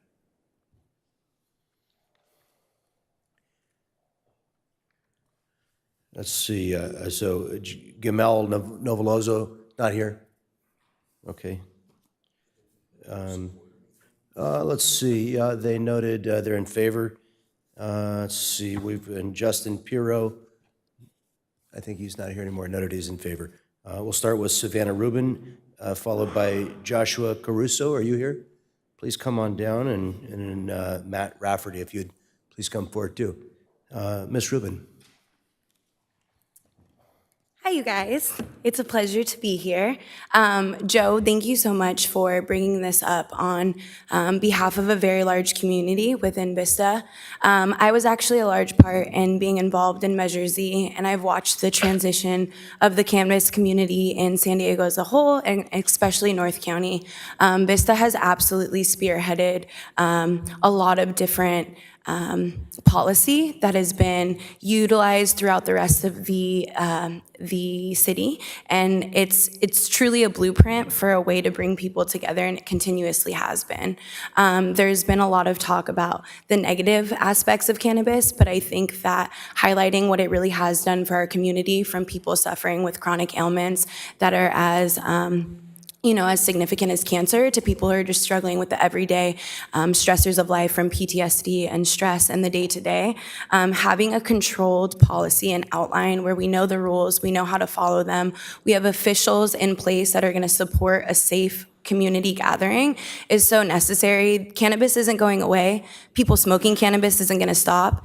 Cannabis brings people together, and as we've heard, if these gatherings of people aren't regulated in a manner that brings true community and safety to the platform and forefront of the event, it can become chaos. So having something like this in place is super important to the industry. I know that we as Vista residents definitely want it. It's been talked about for many, many years. And North County has really led the way in laying foundational rules for cannabis. So again, this would really spearhead that next step. We're all waiting for it, not just in San Diego, throughout the whole state of California. We know that consumption events is going to be the next big thing regarding cannabis. So why not get a head start on it?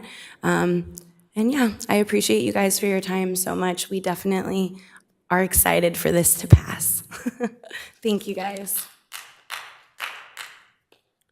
Thank you. Joshua Caruso, followed by Matt Rafferty and Tanaya Worthy. How you doing, City Council? Thank you for hearing us, and I just want to more importantly say thank you for letting us, the cannabis community and industry, have a voice in these kind of chambers. It wasn't too long ago where you guys and other municipalities, wouldn't hear us, and we just appreciate you guys, having that ear for us in our community. My name is Joshua Caruso. I'm one of the founders of the Farmers Cup and a cannabis event organization. We also do cultivation. We've been active since 2014. We're very active in the cannabis event space. We've been doing cannabis events of all kinds since 2014. North County has always been really special to us. We have had a few events up here in the past. After 2018 happened with legalization and recreational use of cannabis, we want to make sure that we're being more active in all of the municipalities. And thank you, Joe Green, for giving us a voice about this particular option for our cannabis industry and community. It's something that we really need. It brings people together. What use is legalizing cannabis if we can't all gather and talk about what we need? And this is one thing that's going to be an icon here in San Diego area in a whole. If you guys do this, you guys will be standing out as a real blazer for the whole community. There's nothing like this that has ever been active in all of San Diego. Other municipalities from up north, San Francisco, LA County, they're doing it and they're very, very successful with it. So we just hope we can have this and you guys will be a first starting point for that. We represent hundreds of licensed brands that have been a part of our events since 2014, thousands of cannabis attendees, and they all support these events. You guys will have traffic from out of town, out of state, probably even out of country.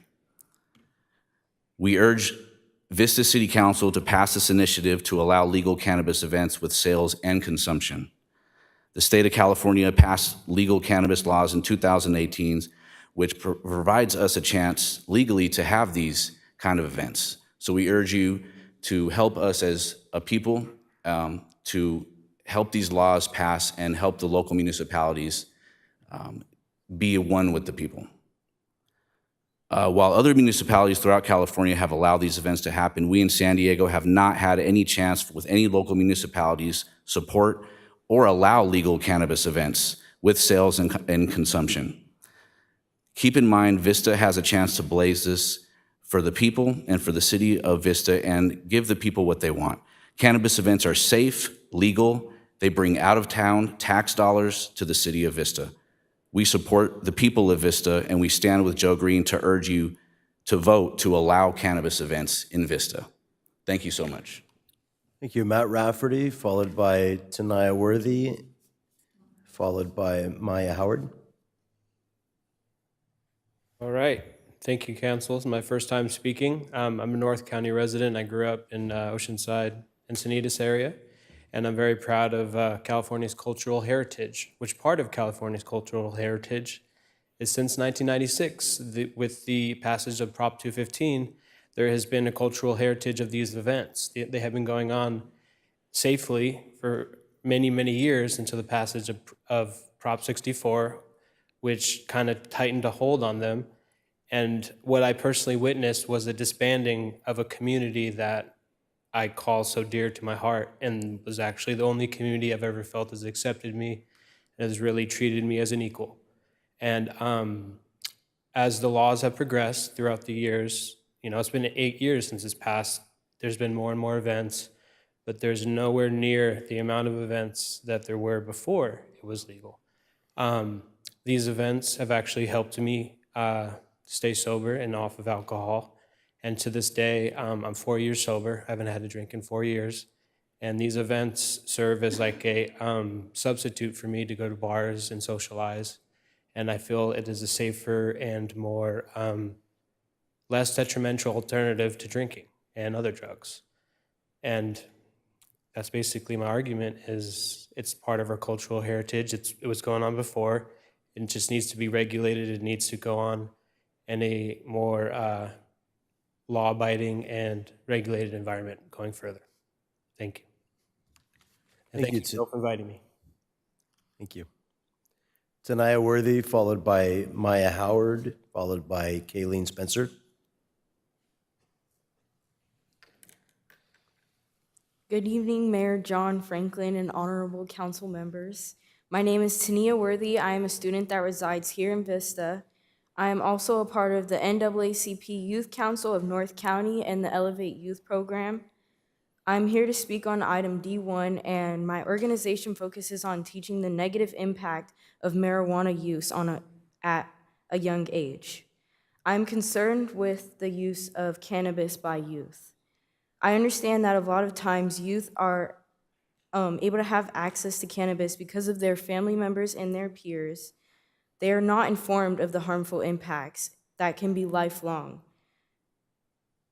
And because many people they may look up to feel that cannabis is okay to use and that it's normal, it instills an idea that it's okay for them as youth to use it as well. I suggest that at these events, we must inform the risks and harms of cannabis. Also to remind parents and other adults that kids are watching and possibly imitating their actions, and to take into consideration their impact of cannabis use. Overall, thank you for your time and support of the health and well-being of youth. Thank you. Maya Howard, followed by Kayleen Spencer and Gracie Johnson. Good evening, Mayor John and our honorable council members. So my name is Maya Howard. I am with the Elevate Youth California program as well as the NAACP North San Diego County Youth Council. So our focus with Elevate Youth California is to educate the youth on use of cannabis and all other drugs and try to keep them off of that. As many of us are aware, cannabis use is very common among the youth. And growing up, me personally, it was a lot of peer pressure around it with a lack of education on it and how it affects our brain development at a young age. So I just want to implement some ideas to make sure that the youth don't have access to an event such as a cannabis event, starting with the collaboration with law enforcement. I propose that you coordinate with local law enforcement because this can be a deterrent to illicit activities on the premises, as well as provide immediate response in case of any problems. They can also monitor vendor activities and ensure that they comply with the event regulations. Another thing I would like to bring up is driving under the influence. Although marijuana is legal now, driving under the influence of marijuana is not.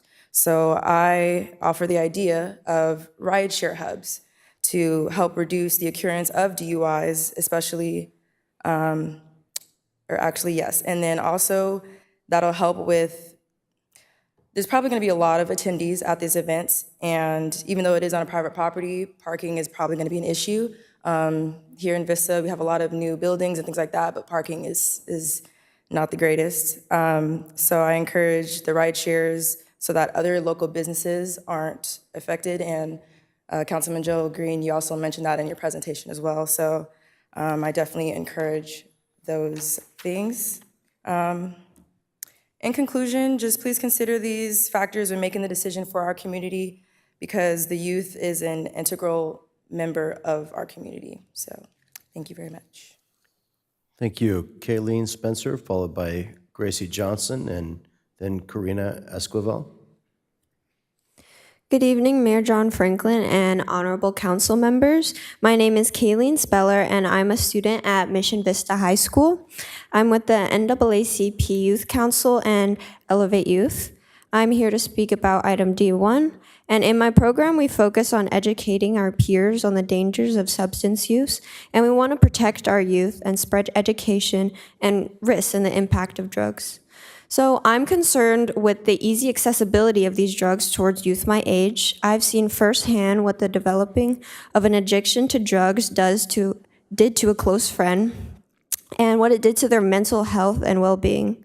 This normalization of cannabis is encouraging substance use and consequently negatively impacting young lives and stunting brain development. I feel that if an event like this does happen, please consider some ideas to protect our youth in your decision-making. We need to be strict about security points and provide a very educated staff. There needs to be a zero-tolerance policy for underage cannabis use, including potential ejection and legal action. There also needs to be a way to provide a confidential way for individuals to communicate concerns to event staff. This includes an anonymous way to say if they're not following the rules or if they're letting underage people into these events. And I also wanted to share with you a statistic. A study by the Alcoholic Beverage Control in California estimated that there were over 1 million fake IDs in circulation in the state alone. And the number of fake IDs seized by the agency has increased in over 20% in the past 5 years. In conclusion, please consider implementing things such as an ID scanner and very strict rules and consequences for our youth. I want to protect my fellow peers, and I hope you also feel the same. Thank you for your time. Thank you.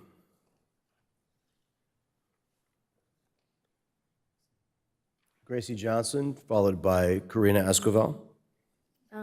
Hello, Mayor John Franklin and honorable council members. My name is Gracie Johnson, and I go to Rancho Buena Vista High School. I'm part of the NAACP Youth and Elevated Youth Council, and I'm here to speak on item D1. As a part of the Elevated Youth Program, we focus on educating youth on the harms of marijuana. My concerns lie with advertisement methods that may be used leading up to the event around youth-populated areas and on youth social media that normalize marijuana.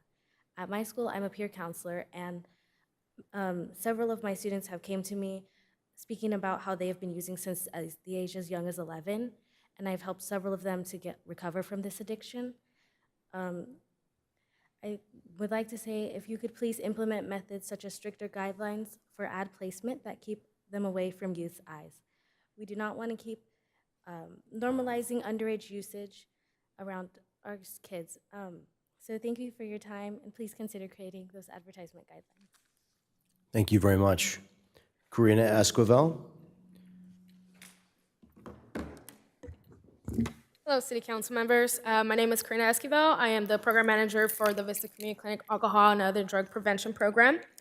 Over the past years, there has been an interest on how drug use may affect roadway safety, which a study was conducted by the National Highway Safety Traffic Administration, which is under the Department of Transportation, that examined the drug prevalence of serious injuries and fatal car crashes victims, of course. The data did show that 55.8% of injured or killed roadway users tested positive for one or more drugs in their systems. The study toxicology did note that of that, the most prevalent drug being detected was cannabis at 21.5%. As we continue this discussion of, cannabis consumption on private properties, it is important that we discuss the measures that the City of Vista will be taking to ensure people who attend these events are not driving under the influence and endangering those around them. Additionally, what safeguards exactly will Vista be putting in place? I know we did hear a little bit from Councilmember Green of how they won't be spinning signs in front of these events or flyers being handed out, but it would be nice to see specifics on what safeguards will be put in place to ensure that accidental promotion of these events are not being done to youth, or maybe even the possibility of not making them to these types of events enticing to youth, right?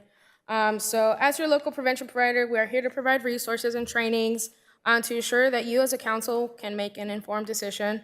We do understand that cannabis is here and it's not going anywhere, but we do want to make sure that the safety, health, and the well-being of the community and the residents of City of Vista is the number one priority. So thank you for your time. Really do appreciate it, and have a wonderful night. Thank you. Now we'll go to Zoom. We'll start with Megan Stewart, followed by Peggy Walker. Megan? Thank you. Good evening, Council President and Council members. As someone who's worked directly with high school students, I would like to thank Kayleen, Gracie, and the other student who shared their concerns. My name is Megan Stewart, and as someone with experience in both public health and social work, I would like to express my concern with this proposal. Marijuana consumption carries significant health risks that are often overlooked or ignored. Allowing events where marijuana can be sold and consumed freely poses a direct threat to the well-being and health of our community members. Events such as these would glamorize marijuana use, increase the possibility of impaired driving, and decrease the community's overall safety and well-being. As mentioned earlier, the normalization of marijuana use at public events will send the wrong message to our youth, suggesting that recreational drug use is not only acceptable, but also glamorous. This could potentially lead to increased rates of experimentation and subsequent harm. In a recent article, it stated that young people are 5 times more likely to smoke marijuana than cigarettes. And in a 2022 study, it was found that teen marijuana use has increased 245% over the 20 years prior. And it is expected that these numbers are only rising. It is up to us to curb these statistics and empower our youth by educating and leading by example. Another main concern, which was mentioned earlier, is the risk for impaired driving. Public health officials are struggling to get the public to understand that driving under the influence of marijuana is just as dangerous as driving under the influence of any other substance. In recent years, drug-impaired driving has become a major highway safety use. According to an NHTSA study from 2007 to 2013, there was a 48% in weekend nighttime drivers who tested positive for THC. And like the earlier statistic, these are only rising. I would like to urge the council to reconsider this proposal and instead focus on initiatives that promote healthy lifestyles and substance-free environments. Let us invest in programs that educate our youth about the risks of drug use and provide support for those struggling with addiction. Thank you for your attention. Thank you, Peggy Walker.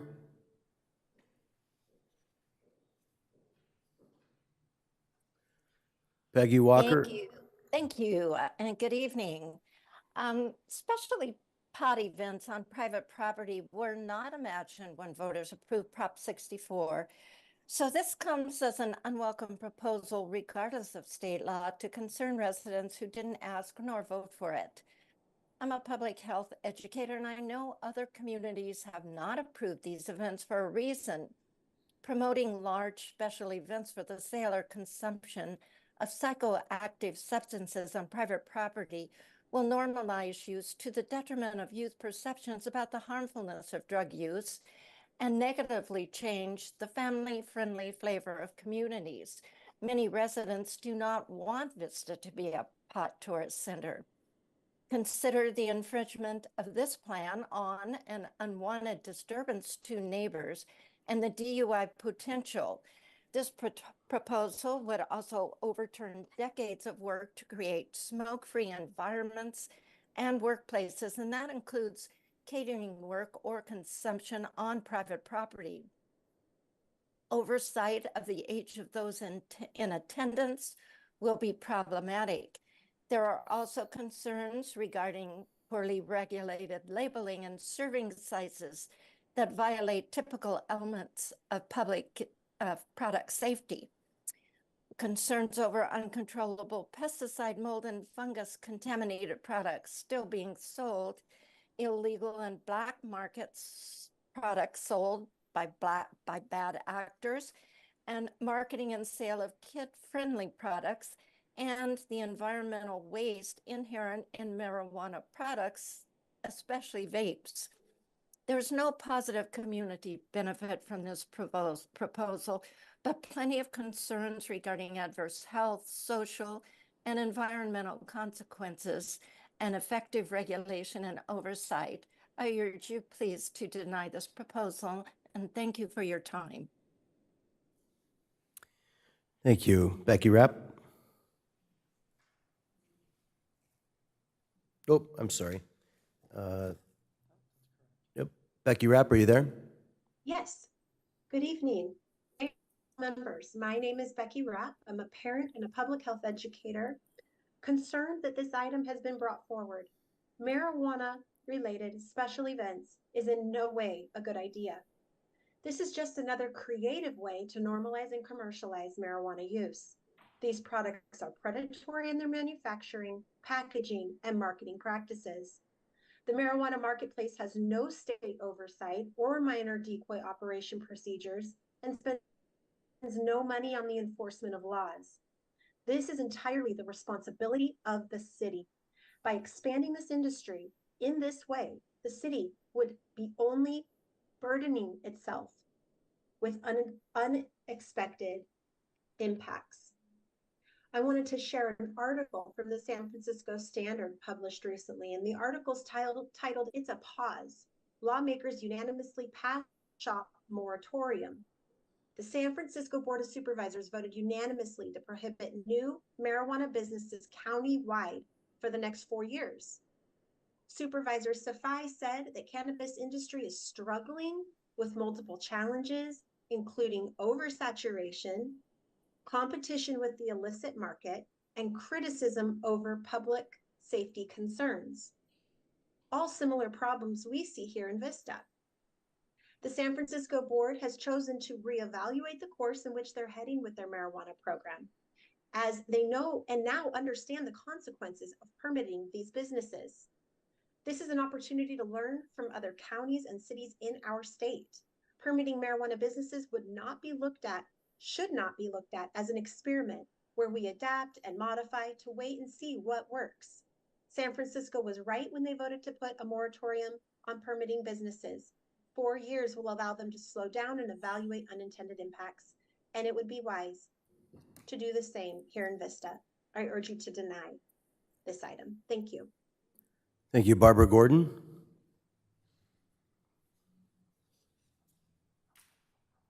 Thank you for letting me speak. Looking at the data, it is concerning the city's interest in outdoor cannabis events in the community, even knowing the influence and harms of marijuana. We hear every day that driving under the influence of the psychoactive substance is an important public health risk, impacting the lives of millions of America. Recent data from the 2021 National Survey on Drug Use and Health provides evidence that focus specifically on drivers that correlate DUI of marijuana and alcohol among drivers in the U.S. But the report indicates that DUI was more likely to be under the influence of marijuana than alcohol. The report concludes that more than 1 million drivers each year are placing their lives and those at the public at risk by operating vehicles after consuming marijuana. These findings underscore the importance of prevention efforts needed to target marijuana-impaired drivers. Again, I urge you to reject this proposal for outdoor cannabis events. Thank you for letting me speak. Thank you, Judy Strang.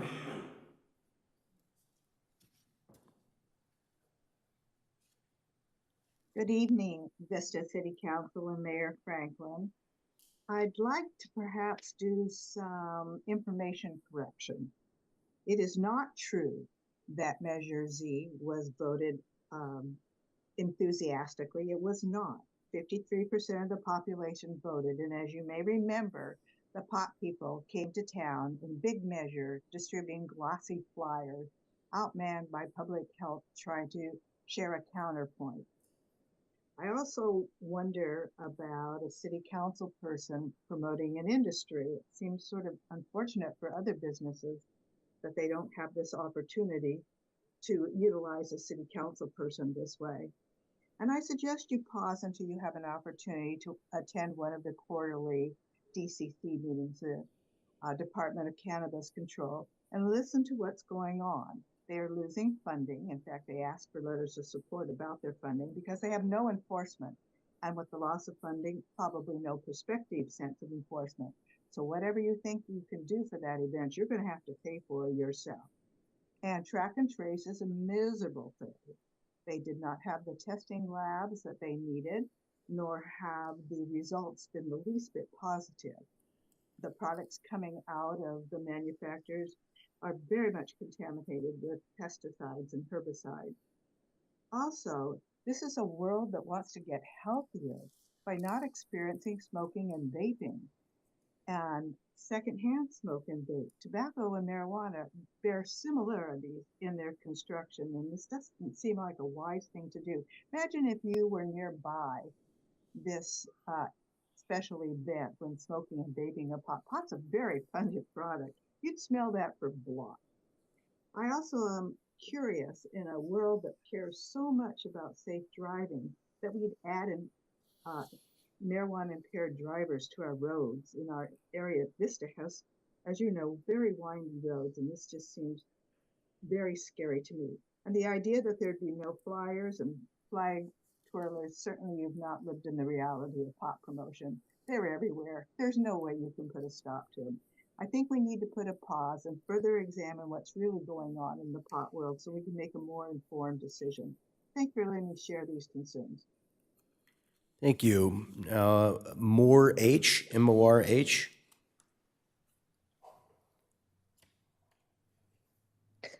Hello. Hello.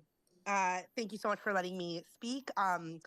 Today, I want to bring forth a discussion on the opportunity to evolve our city's stance on cannabis through the allowance of the events on private property. This initiative not only aligns with the progressive shift in cannabis regulation, but also presents multifaceted benefits for our community, particularly emphasizing the need for outdoor consumption spaces without private meeting options. So first and foremost, economic growth and enhanced tax revenue. Allowing cannabis events promises a direct boost to our local economy by generating considerable sales and consequently increased tax revenue. This influx can significantly support vital community services, enriching Vista's overall quality of life.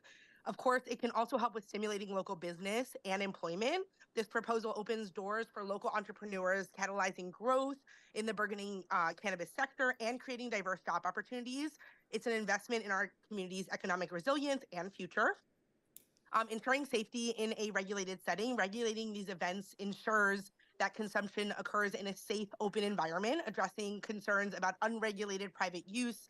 Of course, these will all be regulated events. So similar to when someone steps into a bar, I think actually cannabis events are even more safe than a lot of the bars that have been getting hit with fines and undercover drinking lately. Promoting responsible use and education by hosting these events in public yet controlled settings.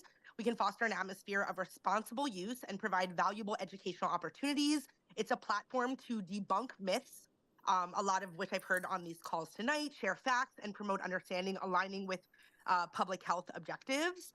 In embracing this initiative, Vista has the potential to lead in responsible cannabis management, reaping economic, social, and safety benefits. It's a step towards a future where our community thrives through progressive policies that reflect the changing times. I urge your thoughtful consideration of this proposal, envisioning a Vista that pioneers in creating safe, regulated, and economically beneficial cannabis spaces. Thank you so much for your time and attention to this important matter. Thank you. Now we'll go to Linda on Zoom. Hi, yes. First and foremost, thank you, Mr. Joe Green. I appreciate you, City Council, for hearing me. Thank you to my fellow cannabis community industry.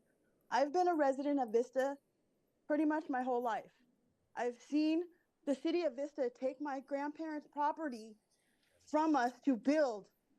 And I'm coming here as a cannabis activist to ask to please allow us to have the consumption on private property so we can come together as a community. You have how many breweries do you have on South Santa Fe? How many people are driving home drunk on South Santa Fe, but yet you won't allow us to have cannabis events? And for these children, they're not invited. There's nowhere that they say, hey, kids, there's an event right here. I highly recommend all the people that are against this to actually educate yourself on what cannabis actually can do. Cannabis actually healed my grandmother of cancer from the size of a softball to nothing. Again, I ask the city of Vista as a resident, I ask you and I plead that you allow us to have this in our city, besides having all the breweries, and educate yourself on cannabis. Thank you again, Mr. Joe Green. Thank you to all the people in the cannabis community. Again, I appreciate you. Thank you. Much love. Thank you. Okay, that was our last public speaker on this item, and that will conclude the opportunity for public comment. Now we will go to Councilmember Corina Contreras. First, I want to thank Councilmember Green for bringing this forward, and I want to thank the public for coming forward and giving your comments, opinions.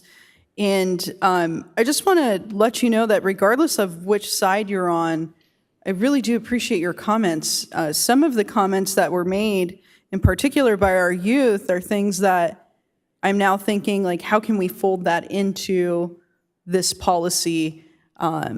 So again, just thank you so much. I do have just a few questions. I am supportive of consumption. It's something that I've been trying to get here in the city for a long time. So this is something that I am in favor of. But I do have just a few questions. So looking at number 4 on this list of 11 items on Councilmember Green's slide, I want to look at this part that says must consider impact on surrounding properties. Now, Measure Z prescribed a certain distance from certain uses. Would this that we're talking about right now for cannabis consumption events on private property, would that follow a similar thing? I'll have the city attorney be on public record. Yeah, we're anticipating bringing a draft that would incorporate the same restrictions, 1,000 feet from sensitive uses, schools, playgrounds, parks. Okay, thank you. Good to know.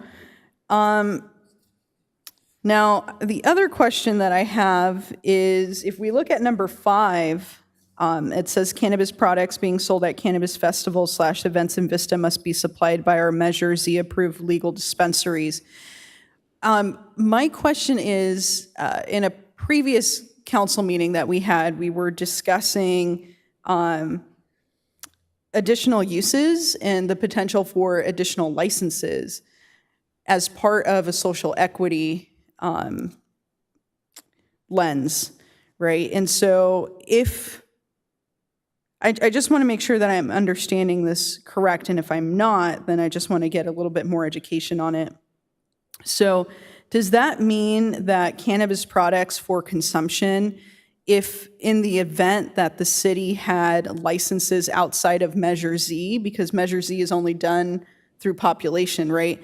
Would those potential licenses that are granted under cannabis social equity, would those not qualify to participate in this event? So they would if there were those types of licenses, but in the social equity, in the study, they identified that the retail licenses were all filled, basically. So the other types of licenses that are available wouldn't qualify for these types of events.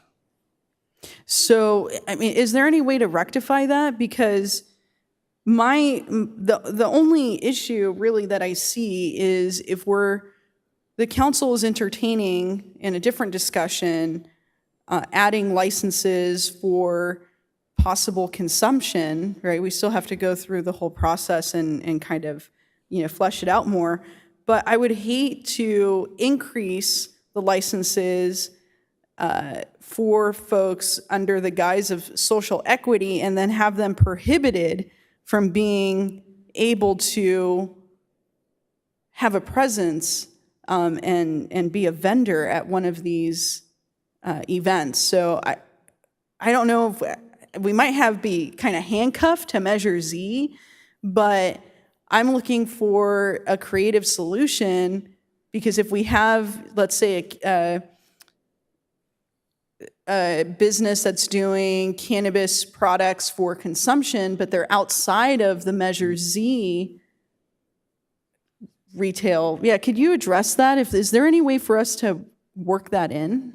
We'll take a look at it, but initially my first opinion was it would be hard to. Measure Z really handcuffed the city on the ability on how many licensed cannabis retailers there could be in the city.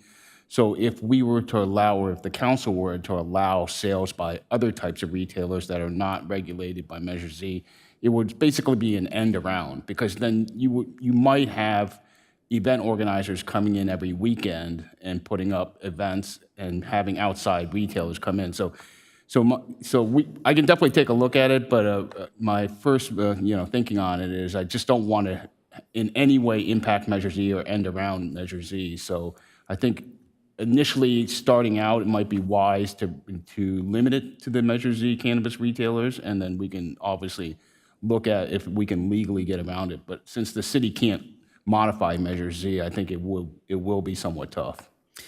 Yeah, I mean, even if that business that has a license with the city but is outside of the Measure Z, if they could even work in conjunction with one of the Measure Z licensed dispensaries, and they're providing a different product, let's just say, a baked good or something, I don't know, that isn't present in that Measure Z retail business, I just really want to figure out a way that we're honest about what we want to do with social equity. And I really see this as a huge hurdle for any potential additional licenses that aren't within Measure Z. For them not to have access to this, I think is unfair.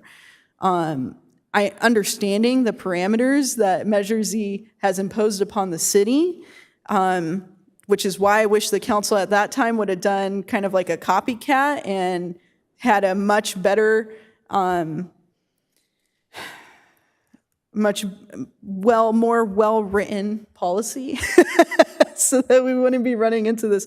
Unfortunately, that's not the direction that the council at that time took, which is unfortunate. But if we could just take a look at that, because this is something that I'm going to continue to fight for. I do not want to have businesses that have licenses that are, doing what they need to do within the city of Vista be barred from private property cannabis consumption events. And in the future, if we talk about public, I don't want them to be barred from that either. Mm-hmm. So we need to figure out a way that we can have true social equity and not say, sorry, you're not allowed here. So anyways, if we can't, we can't. But if we can, I want to be creative about that. So thank you. The other thing that I wanted to say, I really appreciate, Councilmember Green, that you brought forward a 2-day max. When I first saw the 4-day, not that I, want to crash anybody's party, but I think, 4 days might be a little excessive for a small city. I think 1 day is not enough.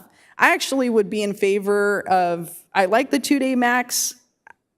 Maybe we can revisit 3 days. I think even 3 days I would be okay with. 4 days, might be a little too much. So let's see here. Okay, so I jotted down, like I said, some notes as our youth were here speaking. So again, I really appreciate it because I hadn't thought about some of these things. I'm curious if we could use some of the revenues from this particular program, or, in the future when the council reviews our cannabis revenue in general, to maybe do some paid ads on social media, PSAs against youth cannabis use. None of us here on this council want youth to use cannabis. It's such a critical time for brain development that you got to keep this precious thing growing as healthy as you can. So maybe that PSA is, has like a contest with a prize and it's submitted from the youth, right? But I do want to take a look to see if that's something that we could do. It should be. The revenue on this would be the same 7% that we are deriving from the cannabis dispensary, so it would be unrestricted for the council's use. That's good to know. Yeah, I definitely, we did some great things with our excess cannabis. Over $2 million that our, safety commission put forward a list, and we were able to fund, bike helmets and domestic violence awareness. And all these great things. So if we could also show a stance against youth using cannabis. I would love to use taxpayer dollars on cannabis to do some of these paid PSAs on social media, right? YouTube ads, Instagram, TikTok, whatever the case might be, and give the youth the opportunity to submit something, and then they could win potentially win a prize, or I don't know how that works, gift of public funds, right? So I'll let you figure that out. Yeah. Now the other thing, I really like this idea of zero tolerance.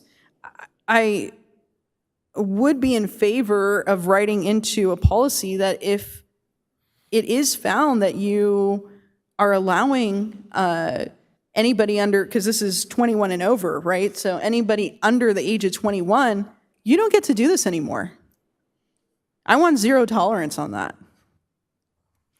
We want, people that are doing this in good faith. And I'm just, one time is one too many. And with that, I'm curious if part of a safety plan, this idea of an ID scanner would be, I would be in favor of that being a requirement as part of the safety plan, right? So outside of that, again, I really appreciate the public coming forward, providing your opinions. I think that we can do this in a safe manner and continue to utilize the taxes that we receive to help our youth. So thank you, and that's where I stand. Deputy Mayor Melendez. Thank you, Mayor. Thank you, Councilmember Green, for bringing this topic to discussion. We've had a number of cannabis-related discussions over the past couple of years, and I think that the primary concerns from the community are safety and access to youth, and making sure that the process is fair, and also concerned about government regulation and how the government controls substances and controls engagements in the community. So when I hear about cannabis events on private property, I'm definitely supportive of creating a framework for people to safely use in an environment that is regulated. Because people are already using in an unregulated environment, and that's where a lot of efforts and energies are going, but it's not necessarily good for the city, it's not good for the community, and we have a responsibility to regulate cannabis consumption on private property. So I would definitely support a motion on this and could provide some questions and feedback that I have considered with, thank you to the speakers. I think that hearing from the public is really helpful too. It helps us to make and shape a really good policy that is actually safety first, and also recognizes that adult use is something that people want to be able to do, and they want to have the freedom to use cannabis as adults and be able to do that on private property with private events. So I appreciate all the questions from Councilmember Contreras about how do we incorporate all of our license holders. I think that that's really great. And just to know, for the community to know that this is a very serious topic. I think that it's not something I take lightly at all. We have to recognize that marijuana is a controlled substance. And in considering that, we have to be aware that it could be abused. And, that's something that we need to consider as we're regulating the products in our community. Along with considerations of controlled substances, I just want to state that I think it's bewildering that alcohol is not a controlled substance. It is not controlled despite the potential for it to be abused and cause addiction.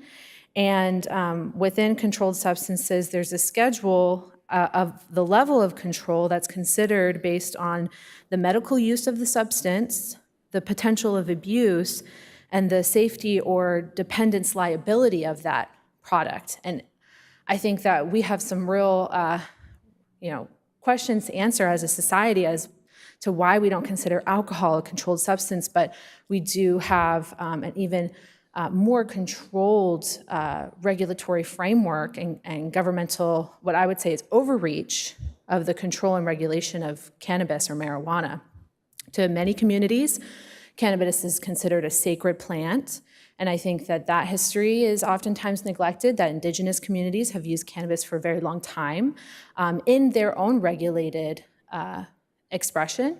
And we too, in the city of Vista, and our cultural heritage and in our ability to provide freedom for adults to make the choices that they want, we can provide a regulated environment for cannabis consumption as well. But it does have to be regulated. And I would just be curious, we're confined to the framework of Measure Z, and that can be good for starting us out. But I would be curious about what other cities have done, to go from not allowing something at all to regulating it to a capacity. I think that there's a whole gradient there, right, of maybe being a little bit more conservative and a little bit more restrictive versus being a little bit more open and liberal about the policies. And I would probably venture more towards being a little bit more regulatory towards events where cannabis is being used openly. For example, the location, I was really curious as to what the council would think about what venues or location would be approved as part of the licenses. And I know that Measure Z creates restrictions around, schools and a number of other places, and that's just for retail, right? This is where folks are going to be actively using a controlled substance. So I would think that maybe there's a little bit more thoughtfulness put into the locations where this would be permitted.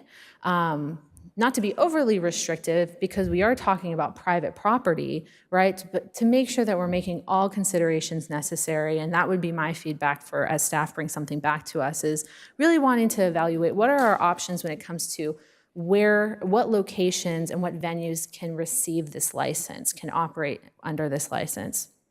Another point of regulation, I think, is the length of the events, right? 4 days, I think, is excessive, especially when we are having conversations as a city about our short-term vacation rentals and the tourism space, right? What accommodations do we have for people?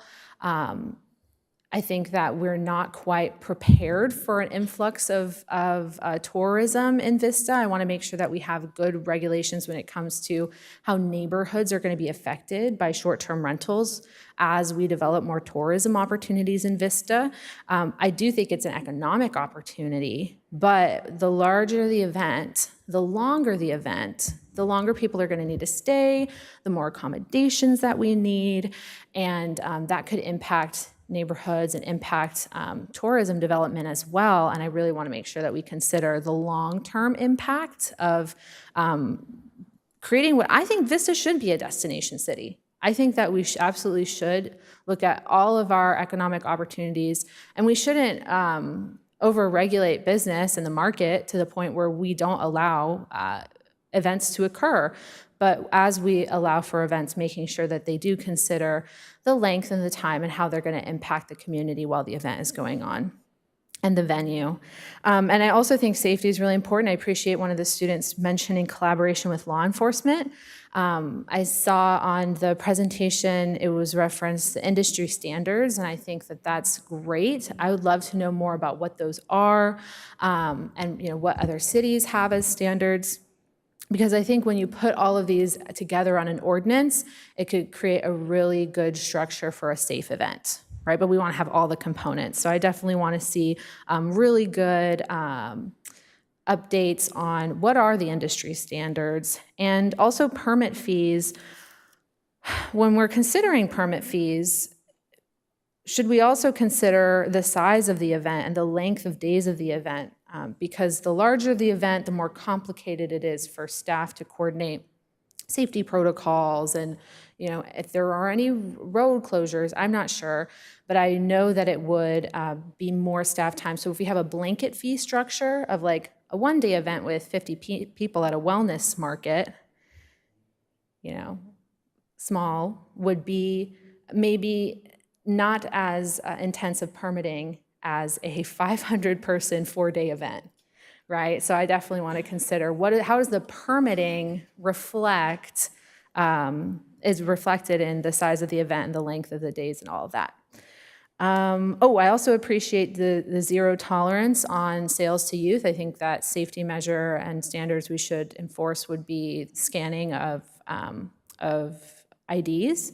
But I also would venture to say that we should have zero tolerance on any violation when it comes to not having alcohol on site, when it comes to not having cigarette smoke or tobacco on site. So really make sure that we are establishing these as the events that we intend to establish them on. And I don't want to allow for anything that is in violation of an ordinance that I create. And so I want to be really thoughtful about the ordinance that we're creating, but I also want to make sure that if there are violations that I'm happy to shut it down because it's for the safety first and for the well-being of people first. And we want to have good faith, right? I think that there's a lot of great actors.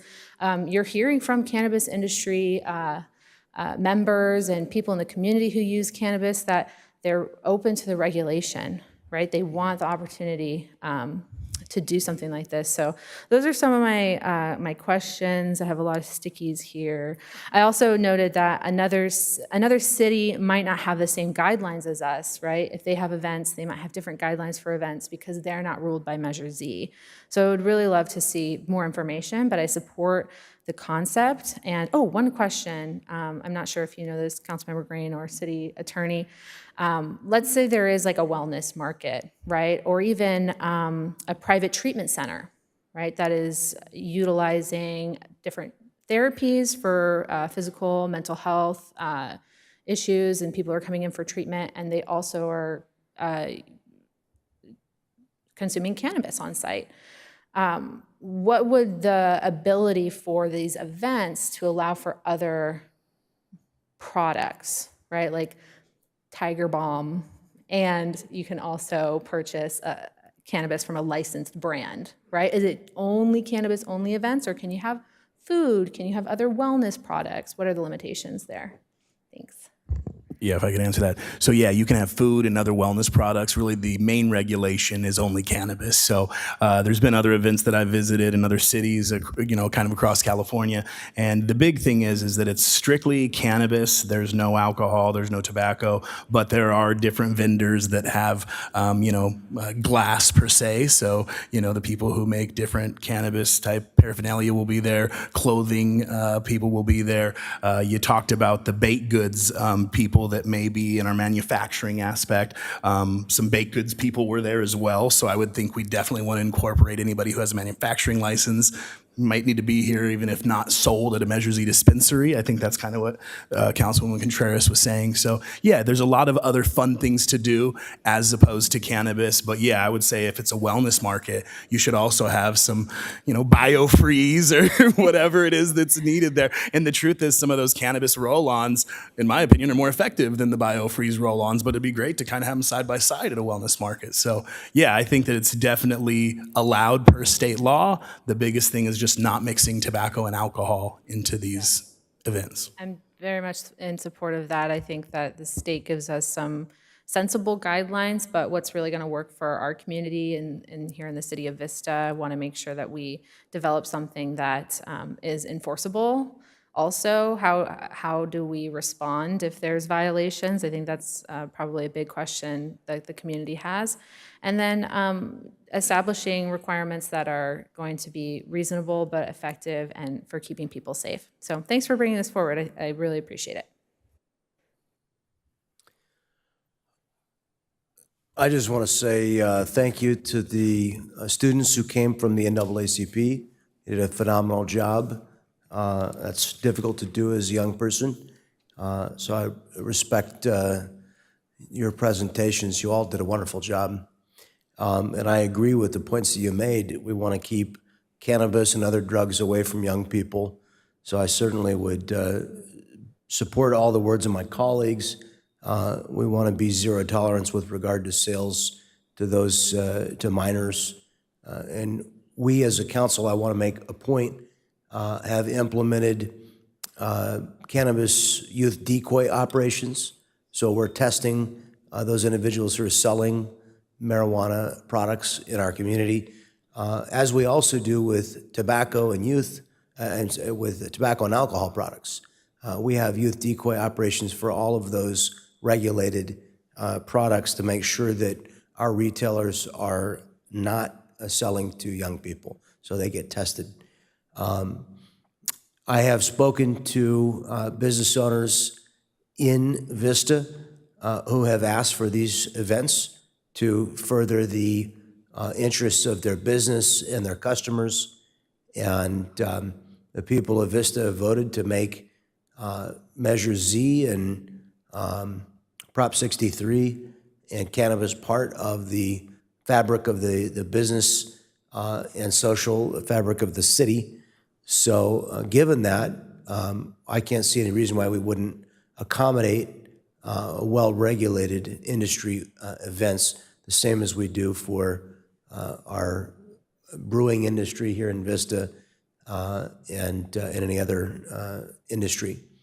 But obviously, it does have to be carefully regulated. I think the regulations, Councilmember, that you suggested here are a good start, and I look forward to seeing what staff and our Sheriff's Department would come back and ask us to add to this.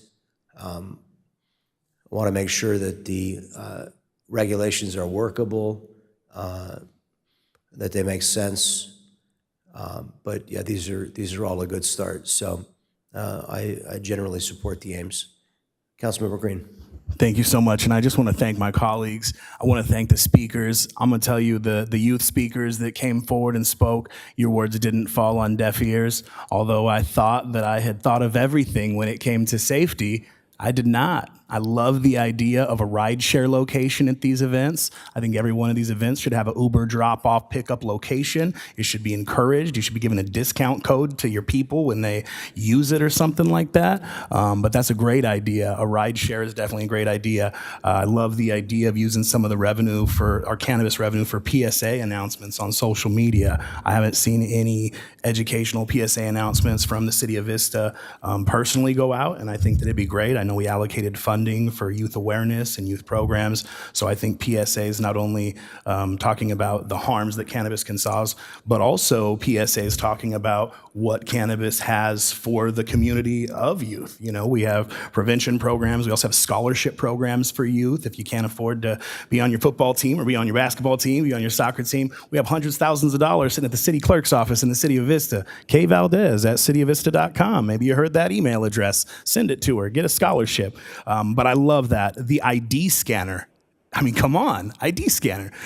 Knowing that it's a place in the state of California they're going to be actually selling cannabis, the ID scannings will be required because this is basically the same as walking into a cannabis dispensary. The amount of ID and, age verification is very overwhelming and extensive. I've spoken with some of our dispensary owners, and the second they scan a fake ID, it pops up that's a fake ID, and the amount has went down a little bit since they've opened and Measure Z has passed, but there is definitely the risk of fake IDs coming in, and I think that the ID scanner being added to these events and having staff implement that within the policy is another huge thing. The other thing I wanted to speak about was the consumption and compliance with Measure Z that you spoke about. I agree that consuming cannabis is going to be a little more adverse as far as an impact goes to the community than just selling it at a retail dispensary. So I definitely think that every permit should be handled at a case-by-case basis with a minimum compliance with Measure Z. But if you find that the compliance with Measure Z isn't enough and it's going to be affecting the surrounding businesses, obviously a private property that's going to be downtown that's going to want to close streets for days, that's a little sweet. You're going to use your judgment on that as a city if that's going to be approved or not. So I do want to make sure that at a minimum it meets the Measure Z, but also if it's going to be an adverse impact on surrounding businesses, that we take that into consideration. I know that we're bringing back the short-term rentals in May. as far as our regulations and things on those. So I'm really excited for the community that came in to speak on them. I do think these go hand in hand because when people are coming for these events, they're probably going to stay at the Airbnbs and the short-term rentals. So it will behoove us as a council to make sure that we have good restrictions on that.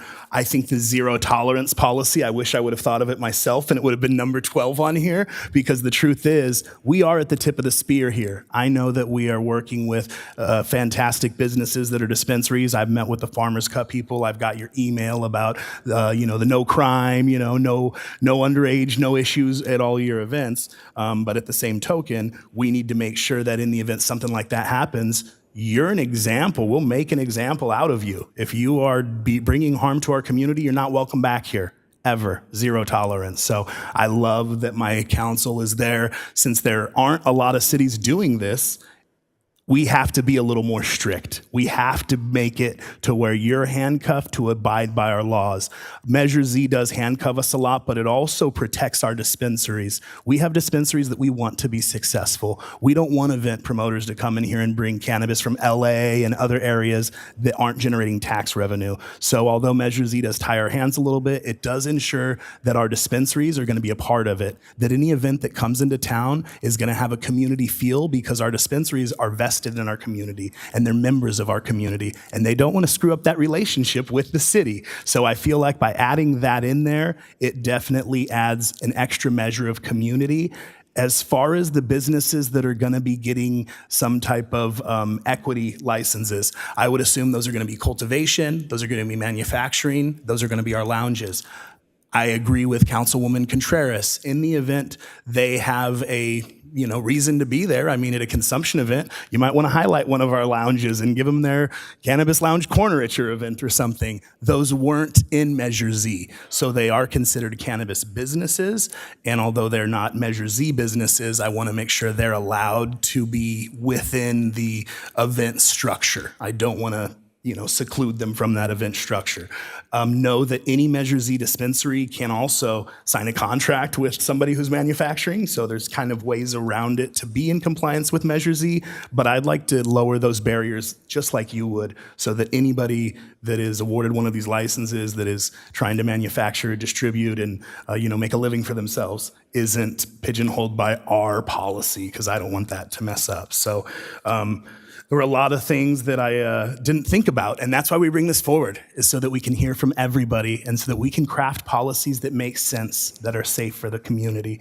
So I really appreciate my council today. I'm super excited that we're going to be pushing this forward. I'd actually just like to make a motion at this point that council directs staff to come back with a policy to allow outdoor and indoor cannabis consumption events on private property, and they take the council's perspective into consideration in addition to these 11 items to create the safest policy possible that we can enact and execute within the city of Vista.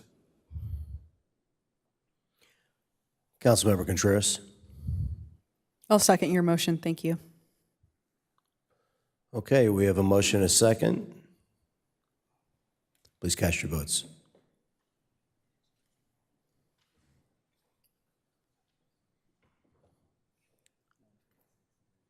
Okay, thank you.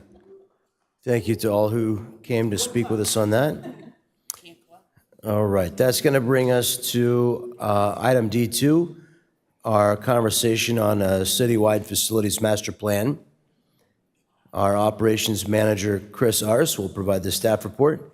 He's joined by Public Works Director Kuna Mutasamy.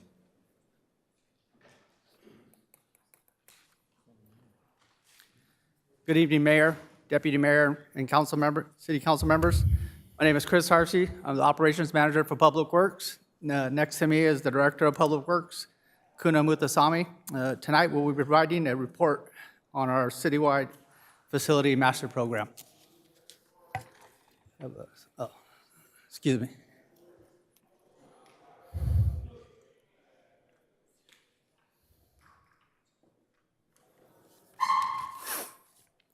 Many of the city facilities are experiencing operational and physical deterioration, including park restrooms, buildings, fire stations, skate parks, and other properties.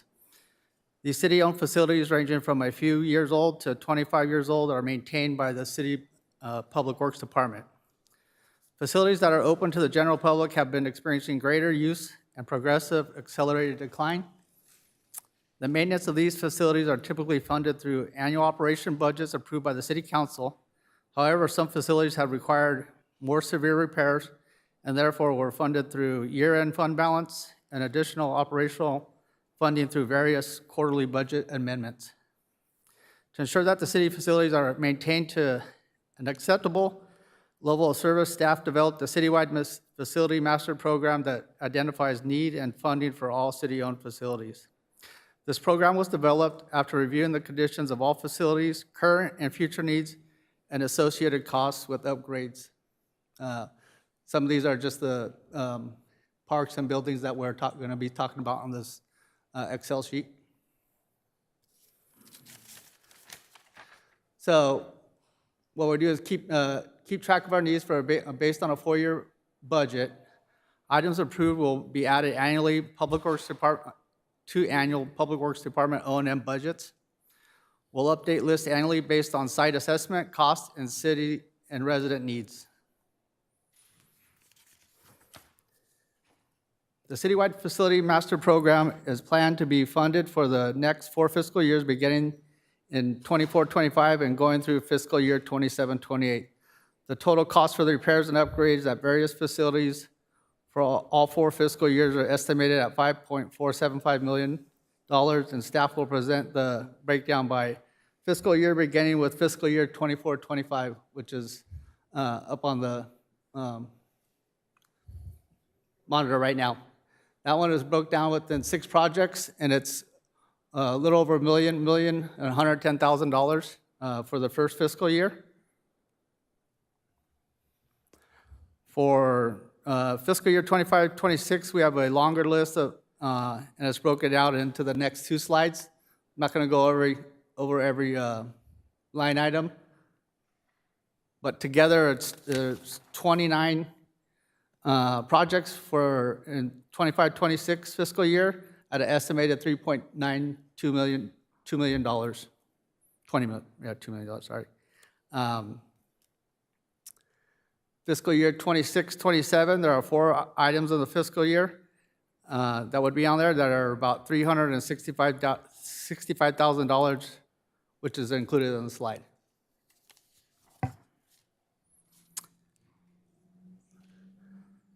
The total for fiscal year 27-28 is estimated at $80,000. Staff are requesting that the City Council approve the proposed citywide facilities master program, which funds the much-needed upgrades.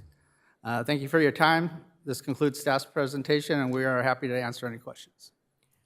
Council Deputy Mayor Melendez. Thank you, Mayor. I see that you don't need a specific motion tonight.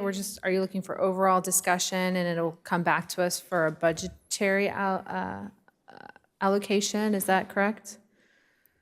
That's correct. We're looking, excuse me, for your concurrence with the project list that we presented, and then we'll bring back these projects as part of the operating budget with funding. And this project list can grow or decrease based on just what the priorities are. You got it. Are there any projects that maybe didn't make it onto this list, or is this an all-encompassing list that's citywide? There are a few park projects that include some new facilities, so we're trying to wrap those into the CIP budget. We bring that to you in early May, but these are mostly maintenance items that don't include new construction. Well, I really appreciate this coming before us to take a bird's eye look at the status of some of our facilities, right? And seeing the description on some of our facilities that have received a lot of wear and tear, and definitely want to make sure that we're allocating the necessary funds to maintain them. One of the concerns that I had is if there are opportunities for us to optimize some of these facilities, maybe with in consideration of our climate action plan or in consideration of energy efficiency. I know that some adaptations can be more expensive, right, like solar panels and the like, but I would be supportive of if there are any opportunities here to make sustainability upgrades to some of the projects, then I would be supportive of that. that could even occur within our parks. I just wanted to offer that for consideration, but I think that this is a very useful list, and I support the allocation of funds, but I do appreciate that it'll come back to us as we move forward. Thanks. Councilmember Contreras. Yeah, thank you for going through this and putting this together. I think it's a great snapshot of certain projects that we all hope were earlier in the fiscal years. And I'm looking at my little skate park here, Skate Park A, and I got to wait till 27, 28. I might not even be on the council at this point. And I would love to see that moved up, but one of the things that I think, I'm just curious about the skate park, because when we're talking about wear and tear, we're getting a lot of wear and tear.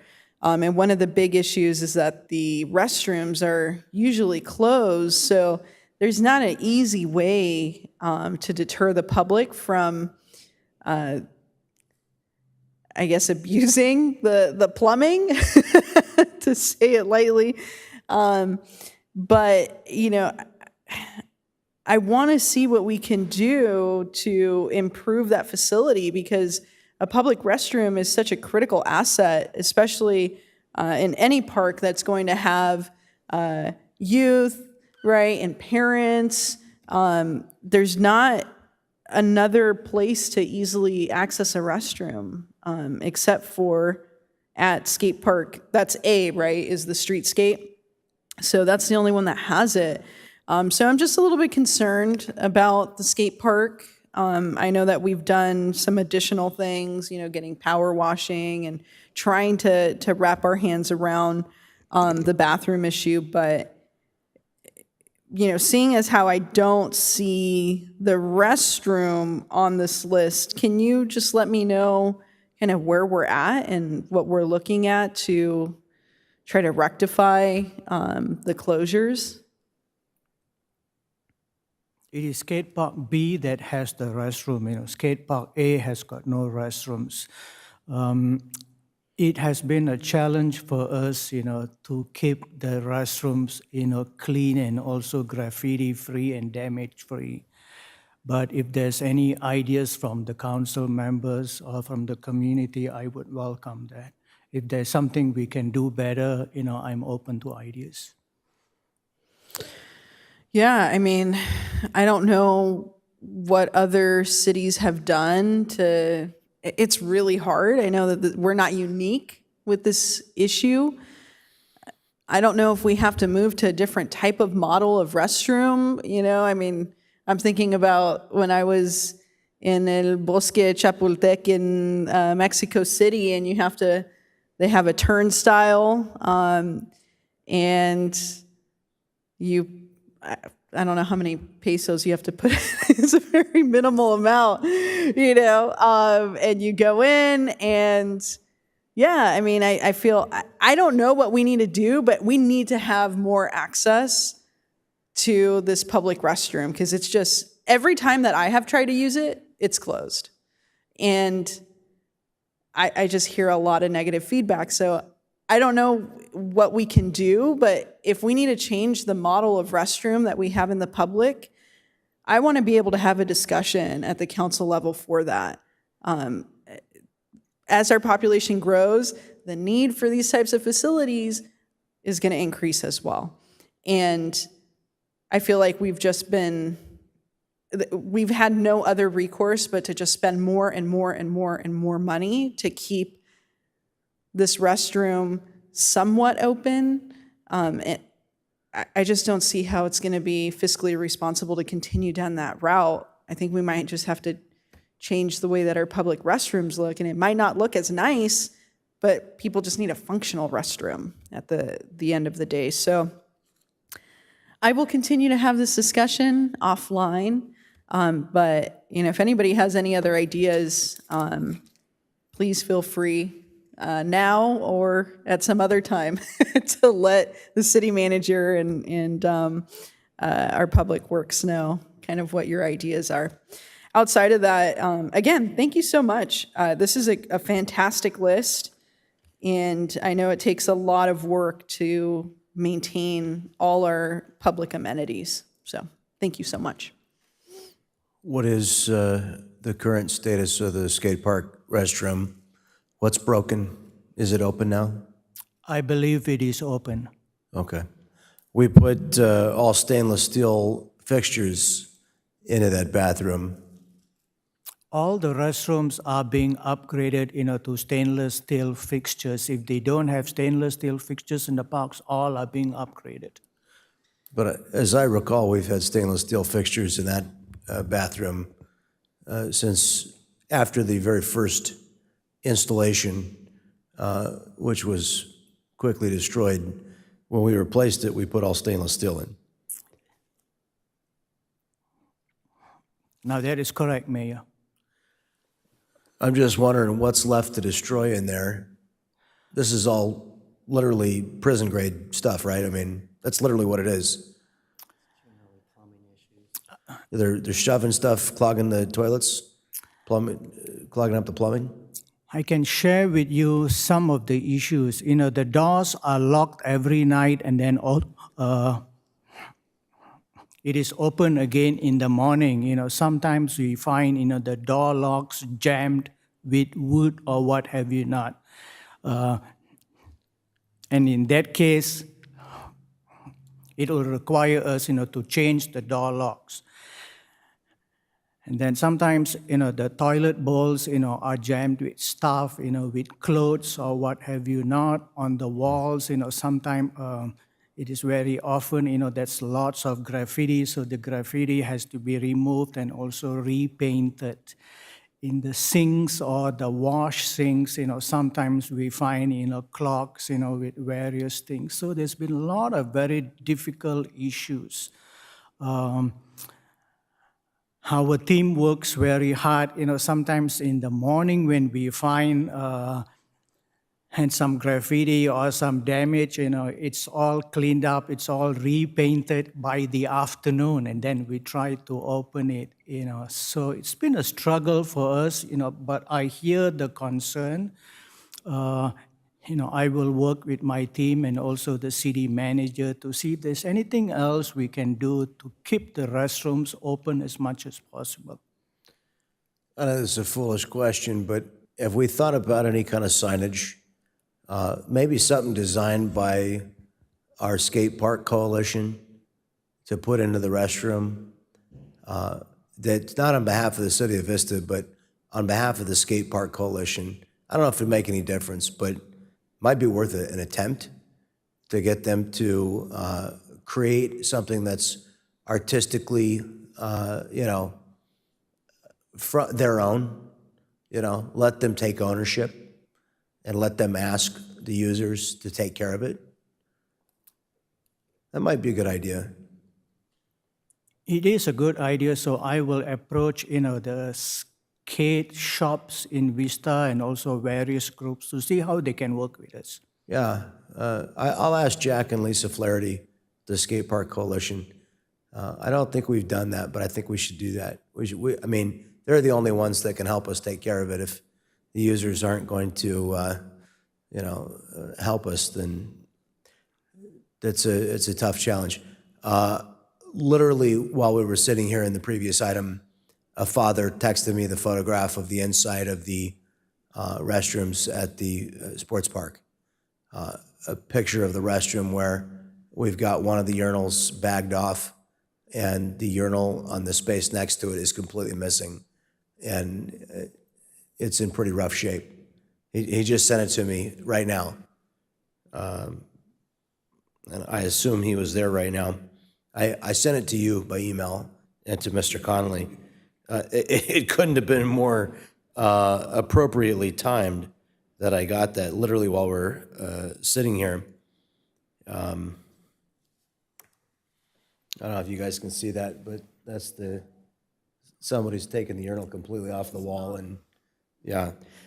Here's a question for you is, do we have, I know it takes a while to get this stainless stuff in, Do we have a standardized inventory of these items so that when they break or they're broken off the wall or stolen, it doesn't take us quite so long to get them in? Because I know it's a good lead time to get these things in, right? Yeah, so that's what we're working on right now for the restrooms throughout the parks are, mainly stainless, but there's different parks do have just the regular white porcelain. So we're trying to standardize it all to the stainless. And then with doing that, what we'll do is start keeping the different parts of inventory. I mean, of course, not everything, we'll have a little bit of everything, but not an abundance and everything, just enough to be able to replace that and then order and continue to move forward in that way. I'm gonna make a suggestion also.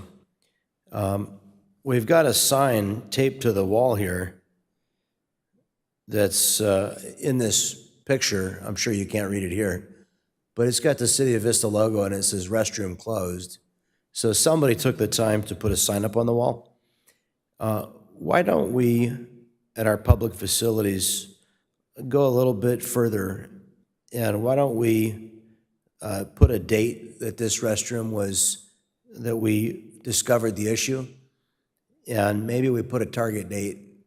That way when our citizens are there using it, they know that this sign hasn't been there for 5 months, that it's really something rather recent, and that we have an intent to fix it, remedy it as quickly as possible. What do you think? Yeah, I agree on that. The thing about that sign, I can almost see it, but what it is, so we have our contractor, Premier, is the ones who clean the bathroom. West Turf, our landscape contractor, opens the bathrooms in the morning. So we just started that to where we gave our contractor some are stick-on, some are laminated to put on the doors when there is an issue.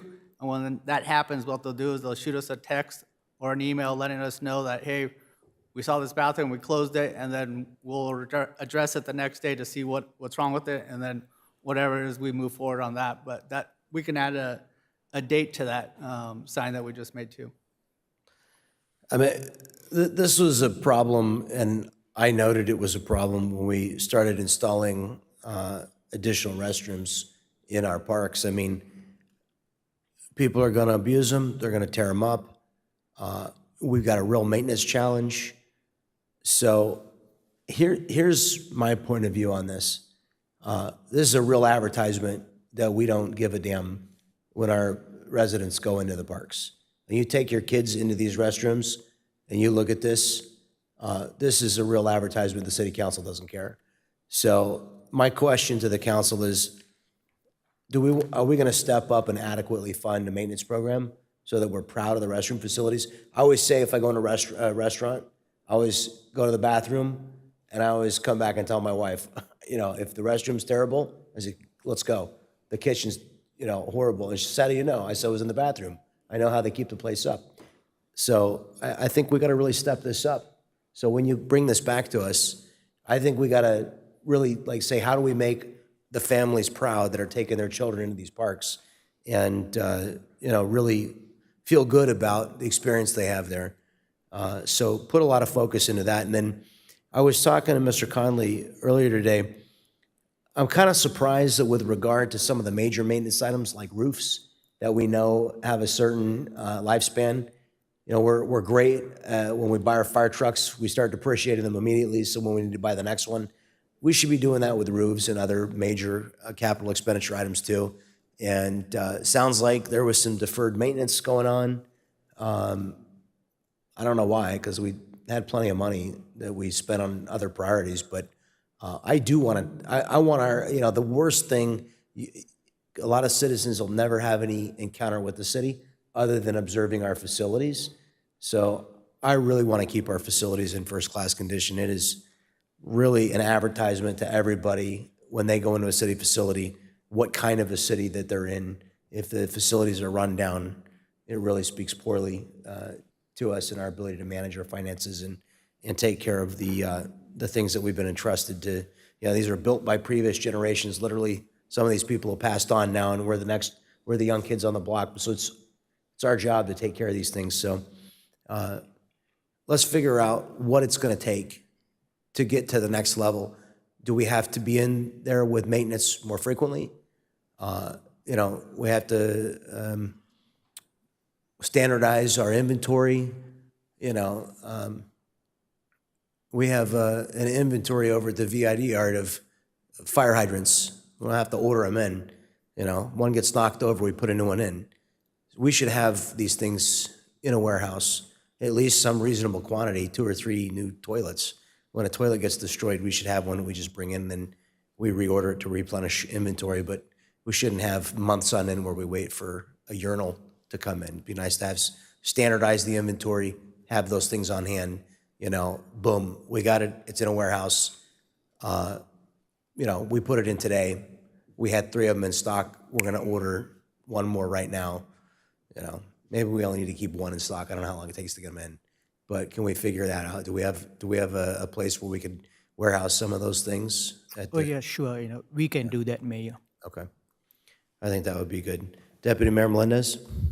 Thank you. I completely agree with those suggestions. I think we could even see on this list that we have, some of the items are more aesthetic and some are more functional, and I definitely want to be prioritizing those functional items.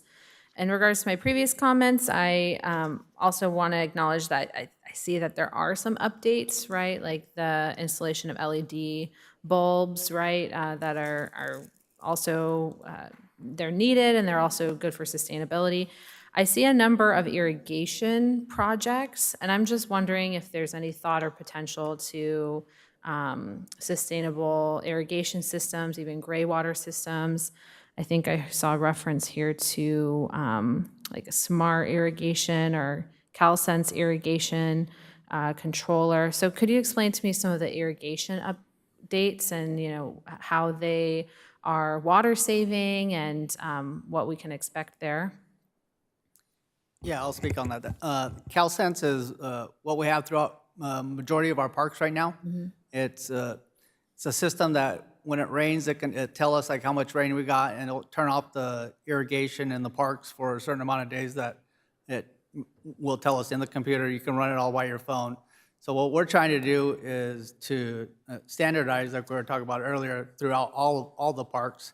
We have multiple systems throughout it, but we also, a lot of that stuff is it's called the 2000, that's the older model, so we want to upgrade to the 3000. It just has more functions and it's better for us. It does save water for us, and we put in there for fire stations. I believe Fire Station 1 doesn't have that yet. We want to put it up there. Fire Station 5 and 6 has the original CalSense, but we want to upgrade that. And then, as you can see through the other parts, is moving it all to CalSense for those reasons. Great, thank you. I'm glad to know that we'll be able to upgrade those. I also just want to express how important public restroom facilities are to me. I think that they're very needed, and it's very heartbreaking when I see that they're abused. I think that speaks to just some cultural challenges that we see in our community where there's a lack of stewardship and a lack of sense of responsibility that people have. I like to encourage especially young people to be responsible and to take care of their things and to have a sense of collective ownership over these public amenities, and that they're meant for everyone. And I really think that this could also be a conversation that's had within our Parks Master Plan. I'm sure we're getting feedback from people as we're surveying the community on our Parks Master Plan, that the public restroom facilities in our parks and some of the amenities that should be there, they should be, you know, dependable and very functional, are just not as reliable as they should be. So I'm wondering if you know, maybe we can get more of the community involved in stewarding these spaces, including, you know, skate parks, bathrooms, making sure that the users of all of our parks have a sense of responsibility and are better stakeholders. And, you know, absolutely we should put in more art and more signage and more cultural expression so that there's a greater sense of ownership. But first and foremost, making sure that the facilities are functional, and maybe that's some solutions for that we can strategize within our Parks Master Plan update as we're going through that process. But it's good to see that this is on the list. And I'm also supportive of having an inventory of regularly replaced items, and it prevents us from having a long wait time for getting these facilities back up and running. Councilmember Green. Thank you so much to my colleagues, and thank you so much, Chris and Kuna. How you guys doing tonight?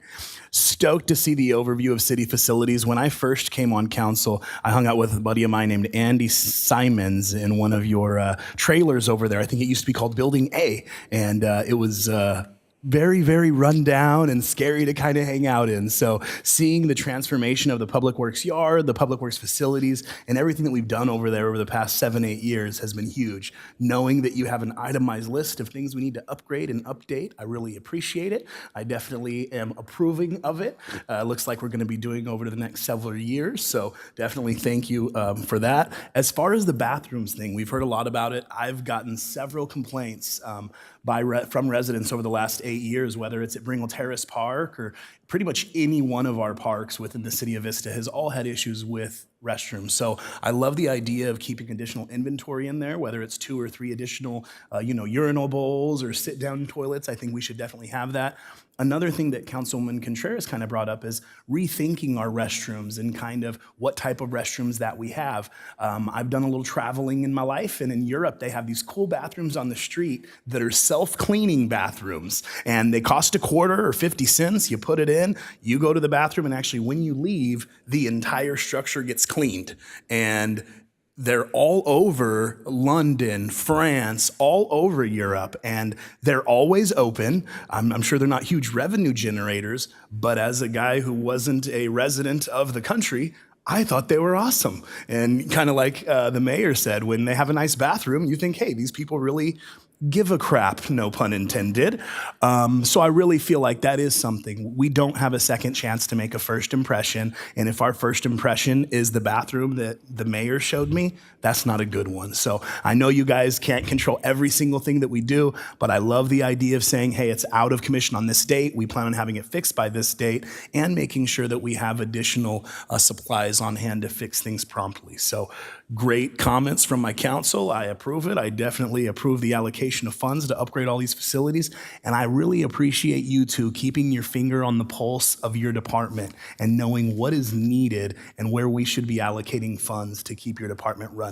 As a council, we can't be everywhere, and we really rely on you to be the, hands and feet, the boots on the ground to tell us what it is we're supposed to be doing to make sure you have adequate resources. Because we never want things not working because of something we didn't provide for you. So thank you so much for your time. Greatly appreciated.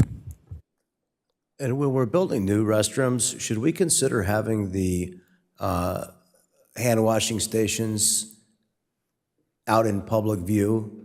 In other words, in a traditional restroom, you'd have the hand washing station is hidden from public view, but why not have a communal hand washing station that's outside where everybody can see what's going on there? And then the only private part of the restroom is the place where privacy would be required. In other words, we need to really and this is not your doing, but we really need to rethink the design of these facilities so that they're more vandal-proof. I think I'm just looking on the internet right now, there is some state-of-the-art stuff that is really a lot more vandal-proof. We just need to really harden these things. I love that self-cleaning thing. I've seen that on YouTube. There's a lot of expensive motorized electronic stuff in there that I'm super concerned if somebody wanted to break it all, you could just start smashing it. Like, that would be,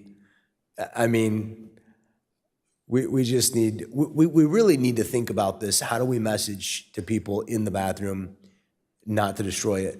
I know we're dealing with the lowest common denominator, but there's got to be something that we could do there's got to be something we could put on the wall that just makes people think for a second, like, hey, maybe don't destroy this for somebody else. Maybe put a picture of a father and a kid coming into that bathroom. Like, hey, leave it nice seriously, like, how much of a horrible person you have to be if you think about the little child that's going to use this after you and you're going to destroy it for them. Like, you're a bad person. Maybe stop it, like, put that on the wall. If you ruin this bathroom, a 6-year-old kid's gonna come in here and use it and find it destroyed, and that makes you a bad person. Don't be a bad person. Just put that on the wall. Like, yeah, well, there you go. That's a more concise way of saying it. Councilmember Contreras. I was just going to say, I think that we could probably even agendize in the future, sometime this year, a conversation on our restrooms, because I think what you're hearing from the council is that we really do want to get ahead of this problem, and if we need to reimagine, how these facilities work so that they work more often than not, we would just love to hear from your expertise on some of the comments that we've made, and I think it could be its own standalone item, and we'll probably get a good amount of public participation because we definitely hear, all of us hear from the public, the inadequacy of our current restroom facilities. So I look forward to hearing more about that in the future. Okay. Thanks for bringing this item to us. We appreciate your leadership on it. Okay. Thank you very much.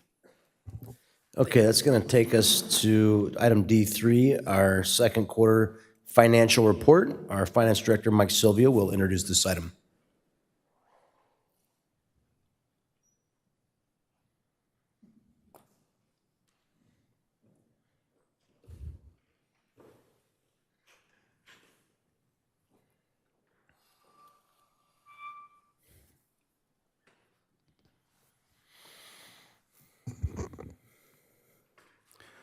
Good evening, Mayor and Council. Item D3 is the fiscal year 23-24 second quarter financial update. It does provide a summary and comparison of the general fund budget to actual results for the mid-year period. The report includes a number of mid-year general fund revenue adjustments, recommendations, proposed operating capital budget adjustments, a number of proposed personnel changes, as well as the requested inflation COLA analysis that was requested at the last City Council meeting on February 27th.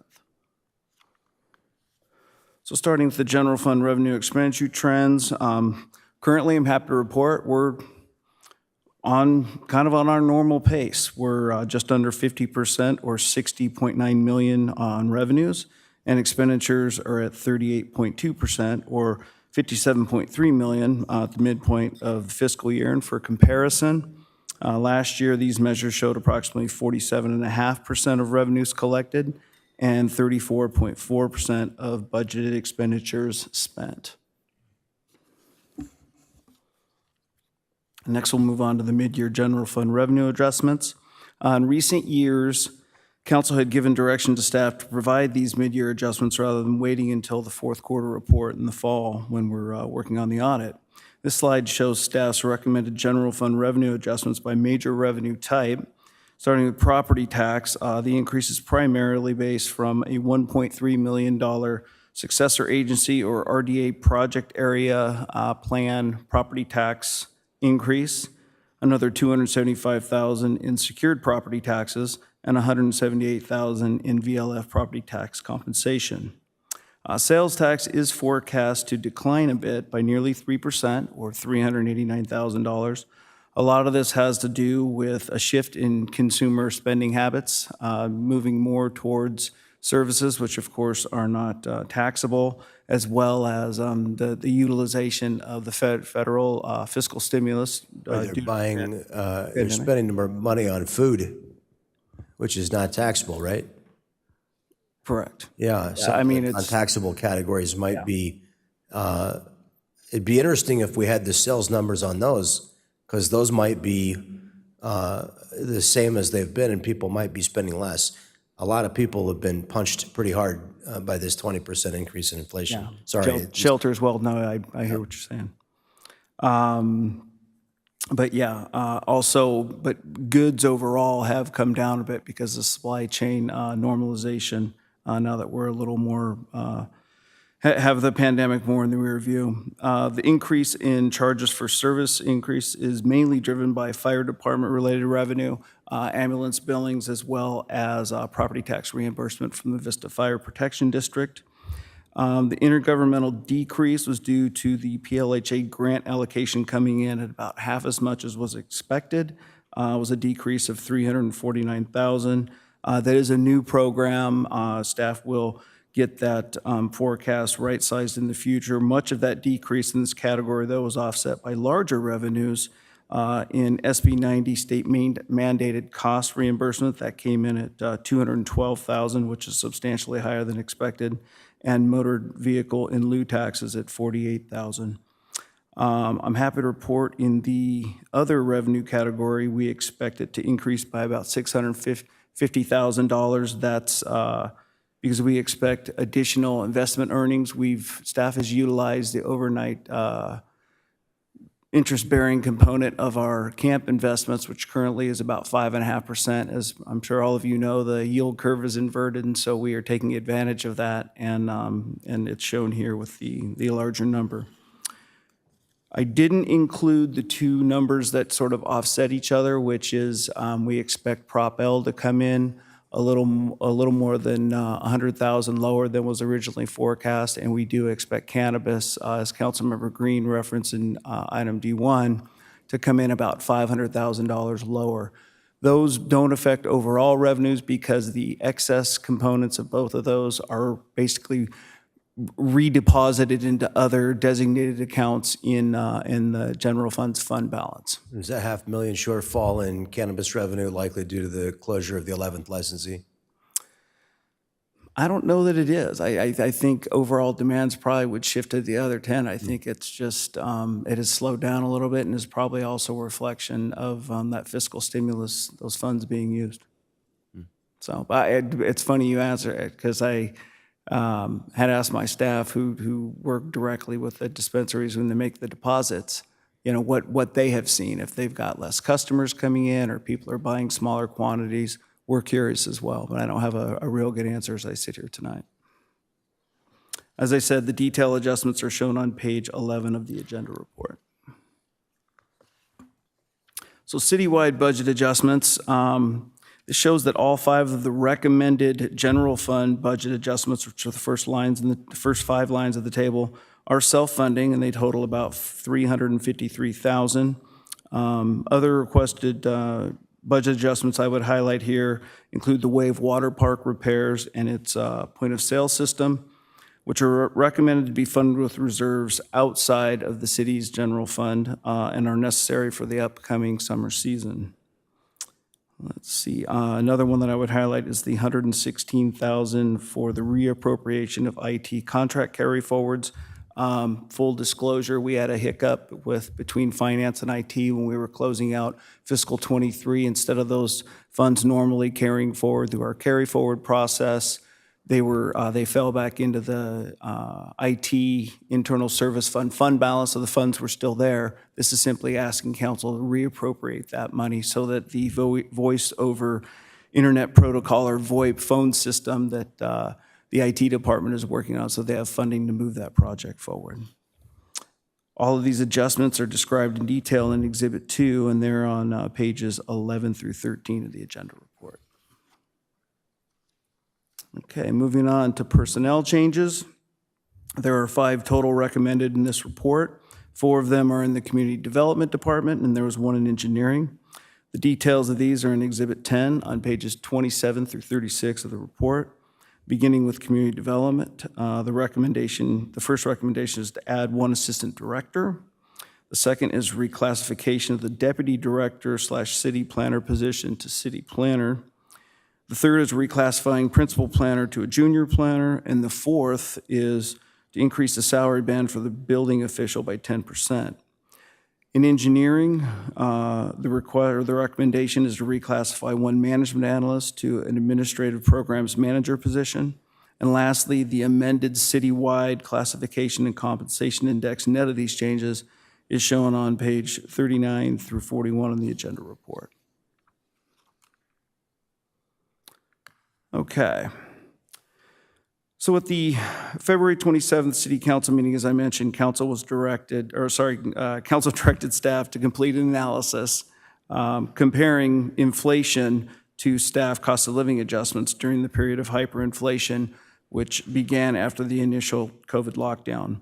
The measurement period that is shown here compares changes in inflation as well as COLAs from July 2020 through January 2024. That's the latest data available for the San Diego CPI. It's a bi-monthly index that's provided in the odd months of the year. Aggregate inflation shown in that third column, the fourth column, down at the very bottom was just under 20.4%. During the same period, miscellaneous employees received a compounded aggregate COLA of 16.37%, while public safety employees received a compounded aggregate COLA of 19.77%. It is worth mentioning that from fiscal year 2020 through fiscal year 2023, audited general fund revenues increased overall by $25.8 million or 28.4%. During that same period, audited general fund expenditures for personnel and professional services increased by nearly $14 million from $60.6 million to $74.3 million, and currently their budgeted sum in fiscal year 23-24 is $81.6 million. So a difference there in expenditures of about $20 million comparing 2020 to 2024's budget. And so the real question, if I recall, Mayor, that you posed to staff was, our employee compensation, is it keeping up with inflation? And I would say overall, the numbers say no. It's fairly close for public safety, but at a little bit under 1%, whereas miscellaneous is behind by about 4%. Can you help me understand one question that I have? Because I see you sum the percentage increases on the second to last line, and then you put a compounded total. When we sum the amount of pay increases, they come to a number smaller than the compounded amount, which I think we would expect. But when we sum the CPI increases, that comes up to 23.46, which is less than the compounded number. Can you help me understand the math there? Absolutely. If you consider that first number there in July of 2020, the 2.1%, that's actually comparing July of 2019 to July of 2020. And so the 20.39% that is shown there is actually the percentage change from the index number of 305.611 versus the index number in January of 2024 at 367.917. That makes sense to me.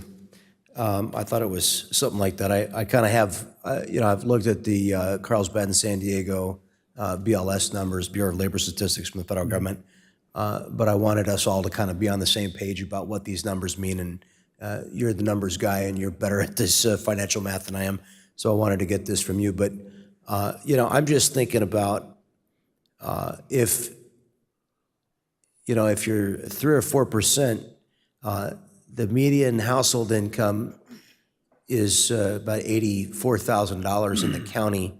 So if you have the median county income, now this is why I think this inflation issue is so important, is because you think about it, you spend a third of your money on housing, you spend a third of your money on necessities, taxes, and maybe you have a third of it left if you're really lucky. I don't think most families probably do, but if just talking rough math here, so if that leaves you with, $30,000 left, and you've lost $3,000 in purchasing power, then you've lost 10% of your discretionary income.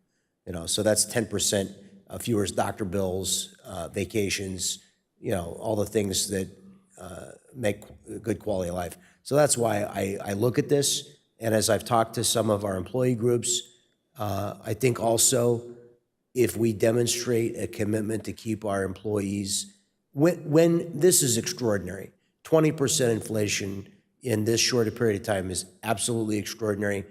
Honestly, if we were having the average 3.3% inflation that we've had most of our lifetimes, because we're all pretty similar in age, most of my life it's been about 3.3%, maybe right around 3%. But so to have this 20% in just a few years, I think our employees really appreciate us thinking about when it's caused our property tax revenues to go up. It's really interesting that it's caused our sales tax revenues, that our sales tax revenues are down. I wouldn't have expected that, but it's just down from the estimate. Are they Yeah, down? They're down a bit, but again, comparing, it's really apples and oranges when you compare 2020 to now. In 2020, the California codification of the Supreme Court's Wayfair Act decision hadn't gone into effect, AB 147. That started in April of 2020. And so the city really got kind of a double bonus, if you will, at that time, because in January of 2020, that's when medical cannabis started. 3 months later, online sales tax started. And, some of our neighbors didn't fare through the pandemic nearly as well as us. Vista wasn't exposed from a TOT standpoint in the associated sales tax with TOT nearly as much as, say, a Carlsbad or an Oceanside. So, Are we actually down year over year or just down from our projection for sales tax? both. Really? Yeah, we'd been climbing before AB 147, sales tax would come in 16 or 17 million. Like I say, now it's in the 23, 24 range. But consumers are, like you said, consumers are feeling the burden, and the benefit of the federal stimulus is wearing off. Yeah, well, thank you for that analysis. I appreciate that. Councilmember Green? Thank you so much, Mr. Mayor. I like those personnel changes. I went through them. I spoke with the city manager. Two of my favorites. I'd like to congratulate Patsy Chow and Mike Ressler. Hopefully this will pass and they will get the promotions that are so well deserved that were in this recommendation here. One question that I had for you, because the COLA thing was something I was concerned with as well. I've spoken with the president of our union, a couple other employees here about the increases. They seem to be happy, number one, with the fact that we're trying to keep up with inflation. When you look across the board at other cities and what other cities have done in order to try to stimulate, their purchasing power of their employees, they haven't did what we did as Vista. And, something that we're trying to do as a council is be an employer of choice, and be a place where we can retain our employees. And part of doing that is doing things that other cities may not do, like looking at what COLA is contrary to what the contract was that we had signed with our employees. Because we had no obligation to give additional bonuses and things, but as a council, we saw our revenues were up and we wanted to go ahead and, give those bonuses and pay increases as needed. One question that I do have for you on this, does this 16.3% reflect the 2.5% pay increase that's going to be coming in July? It does not. Okay. I'm glad you asked that, Councilmember, but keep in mind, obviously, we don't know what inflation will be in the first half of 2024. So. Got you. But this 2.5% pay increase is going to be across the board for both public safety and the miscellaneous employees, correct? Actually, no. The COLAs that will happen on July 1st, it will be 2.5% for the miscellaneous groups. But for public safety, they had a confer meeting on this, and they have a floor at 2% and a ceiling at 4% tied to CPI.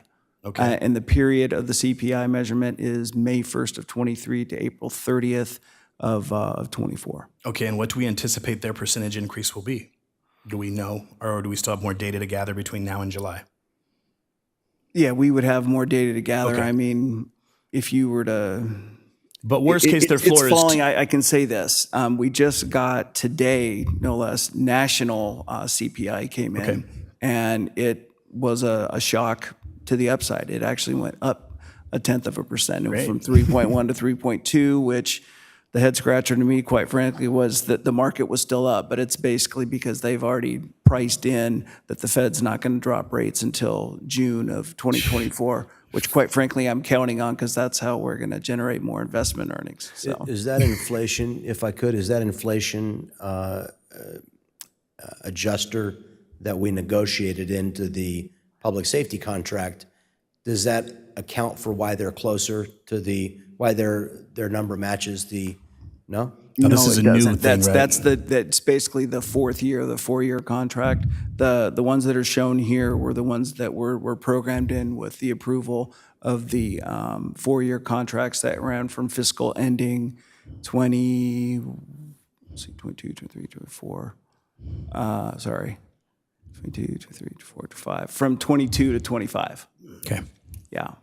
Okay, so if they have a floor of 2%, it's safe to say that in July, public safety is going to be at minimum 21.77, because that's their floor. At maximum, they'll be at 23.77 if they get the full 4. And since they're at 3.2, chances are they're going to be at like 22. So I feel like public safety in July is going to be over, depending on where inflation is. Also, knowing that we've already granted the extra 2.5% for our miscellaneous employees, that's going to put them right at like 18.9%, it looks like, which is really close to where the previous inflation was. My recommendation to the council as far as this financial update goes is I'd like to hold off on trying to do any more across the board increases or and things like that until we gather the data and the things come out in July with what that new, CPI or COLA is going to be, because, these are funds we have to maintain in perpetuity. So these aren't one-time use funds. I'm going to have to program all of this in my general budget. And you can't take it away once you give it. So if we give too much now, it could affect their abilities to get raises in the future.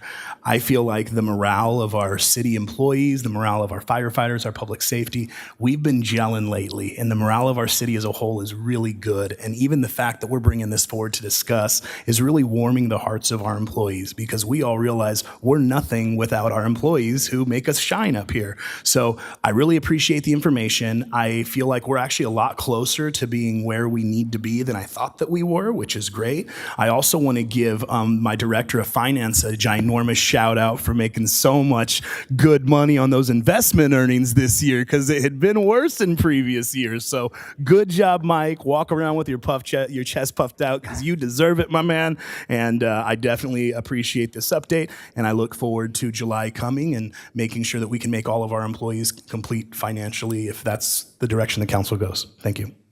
Councilmember Contreras. Yeah, I just want to thank you for the excellent work that you always do, and for this information. And I do appreciate that, Mayor Franklin, you brought this forward to look at inflation.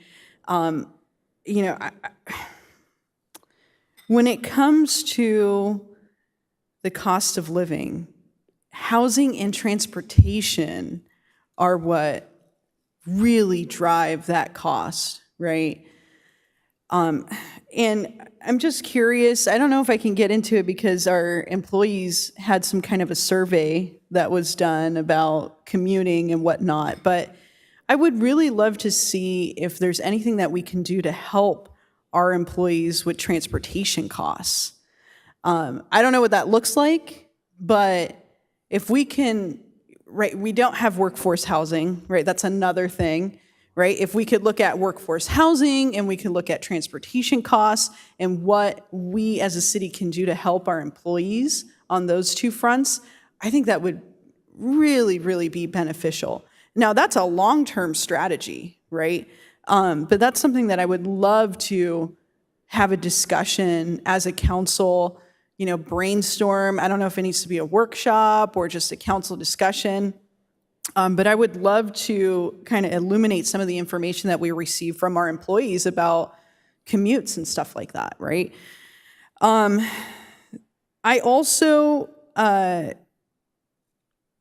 I'm in line with Councilmember Green about waiting to get a little bit more information. I think this is really helpful information. I want to continue to see this as probably a best practice, moving forward as the inflation situation is a roller coaster ride. So we're probably going to have to be very watchful for some time. But outside of that,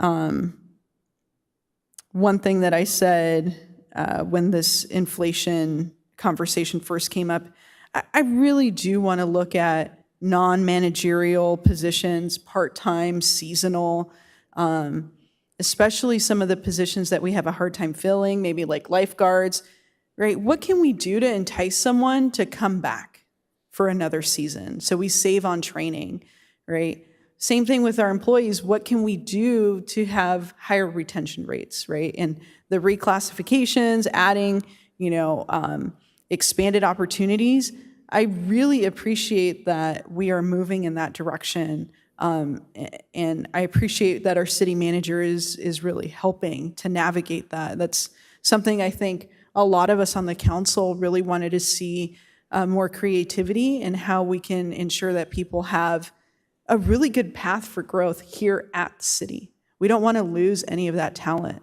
Of course, it's going to happen, right? We can't always compete with Carlsbad, but what can we do, right? And so that's why I think if we could have a real conversation about how to help our employees, even if it's a long-term strategy with transportation and housing costs, that would be great if we could roll that into some kind of a benefit package. I don't know what it looks like. I don't know if it's feasible, but I want to be able to have a conversation that brings those elements in. And that's it from me. Thanks. Okay, well, it sounds like there's direction. I agree, since we do have a coming pay increase. Let's take a look at it again at the end of this fiscal year. But I wanted to get this, on our docket to think about this 4% because where we're at, we're not, we're seeing a slight uptick. So we can kind of figure, we're going to, for the last year, we're going to be well above that 2.5%. For half a year, we're probably going to be close to it. So by the time we get there, probably we're going to be a little bit more behind than we are now. But definitely for the folks that are 4% behind, I think we want to really look at this again in June. Councilman Green? Thank you. I just forgot to add one more question. When you were speaking about the percentage of increase in revenues, which was 28%, which, hey, hallelujah, fantastic. You spoke about our increase in expenditures, and you just kind of gave me a number, not so much a percentage. Do you know what the percentage of our expenditure increase was? Because in my opinion, it will kind of help us balance. Like if our expenditure increase was 15% or 20% and our revenues increased 28%, really we only made 8% extra money or whatever, So not necessarily right now, Mike, unless you have it because you're a math wizard. Well, it's close to, it's between 30 and 35 because the baseline number was 60.6 million and they went up by 14 million between 2020 and 2023. But the current budget for the same measure is 81.6. It's 21 million higher. So that's a third. So 33%. So even though our revenues increased 20%, our expenditures increased 33%. So our increased revenues aren't necessarily matching our expenditures. That's a fair point. And I brought in not just personnel costs, but also professional services. I saw that, yeah, because and really, Public Works could speak this the most. That's the one I'm thinking of. But they've had some of their contracts almost double. Wow. Just because of the cost of inflation in goods and things. Okay, and that's just one question. I like to compare apples to apples, and when I heard the number, I wasn't able to do the percentage so quick, but that makes a big difference to me because I need our employees to know that, hey, yeah, our revenues went up, but our expenditures actually exceeded our revenue increase. And yes, we are doing all that we can to match COLA and, everything to be an employer of choice and things, but we still have to be fiscally responsible as elected officials so that we can run our businesses, which is the city of Vista. Because if we're going to be losing 5% because we're making less than we're spending, well, something has to happen. We don't want to increase expenditures at that point, which is what all this does. We want to make sure that we're balancing that all out and being responsible with it. So I appreciate the information, and I hope that, moving forward, we'll be able to balance everything out numbers-wise and just make sure that everybody sees the same picture that's painted. Because as a council, we look at things from a 40,000-foot perspective a lot of times, and the boots on the ground might feel like we're not in their position, which we're not necessarily, but we have to look at it from all aspects. So this is the 40,000-foot perspective is, yes, 28% revenues is great, but the expenditures we didn't really speak about much, and that is more than our increased revenue. So I want to balance out any pay increases. Appreciate it. If I could add, Mayor, so what I'm hearing from council is we could come back once we have the July data, we'd have that full year for the fourth year. That data usually comes out a month or so after it's dated. I think it's about the third week of August. So probably sometime in early September, we could bring an item to have that conversation, and we would have some estimate. It'd be early in the year-end closeout process, but we would have that data, and then I would I ran some modeling, and a 3% across the board would in 2024-25 numbers would increase the general fund budget by about $1 million. But you all clearly understand compounding, so I also ran it with an assumed 3% inflator over a decade, and it's $12 million, to Councilmember Green's point. Awesome. These are ongoing liabilities, but certainly we want to balance rewarding employees with being fiscally prudent. Perfect. Well, I would like to make a motion that we receive and file this financial update and move on. And to adopt I'm sorry. the council resolutions proposed? Yes, also to adopt the council resolutions as staff recommended. Good. Okay, Councilmember Contreras? I will second that. Very good. We got a motion, a second. Please cast your votes.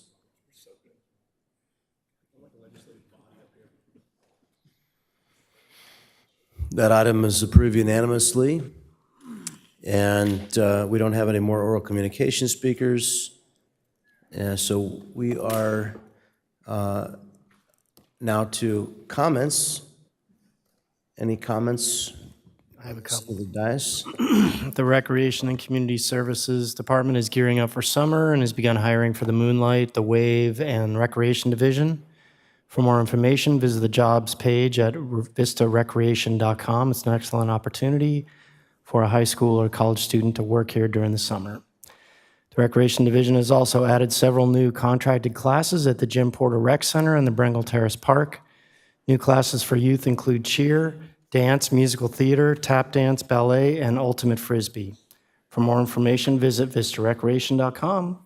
And finally, I want to report that all of my department director positions are now filled with the promotion of Chris Mitchell to our new IT director. So congratulations to Chris. Thank you. Very good. Councilmember Contreras. All right. I just want to let everybody know that for North County Transit District, I was unanimously voted in as the chair of the Marketing, Service Planning, and Business Development Committee again. So I'm sorry to everybody on that committee because we have long meetings, but we go over a lot of stuff. And as I get more updates about where we are on the MOU that we signed with NCTD for the grade separation at Vista Village, I will continue to report out. Unfortunately, right now, I don't have any updates, but that's certainly a project that I really hope that we can get some $300 million of federal funding for. We really need to connect our transit center way better to our downtown. It's something that is just very disconnected for how short the distance is. But in any case, I hope everybody has a good rest of their day. Great conversation, discussion here with my colleagues. And trash pickup is still happening every Wednesday. Please contact Jovita Serafin at Guerreras en Acción por un Vista Limpio. Thank you so much for keeping our community clean. All right. Y'all have a good night. Councilmember Green. I wish I could say Guerreras en Acción per el Community Limpio like you do, because that is pretty fire. Just going to throw that out there.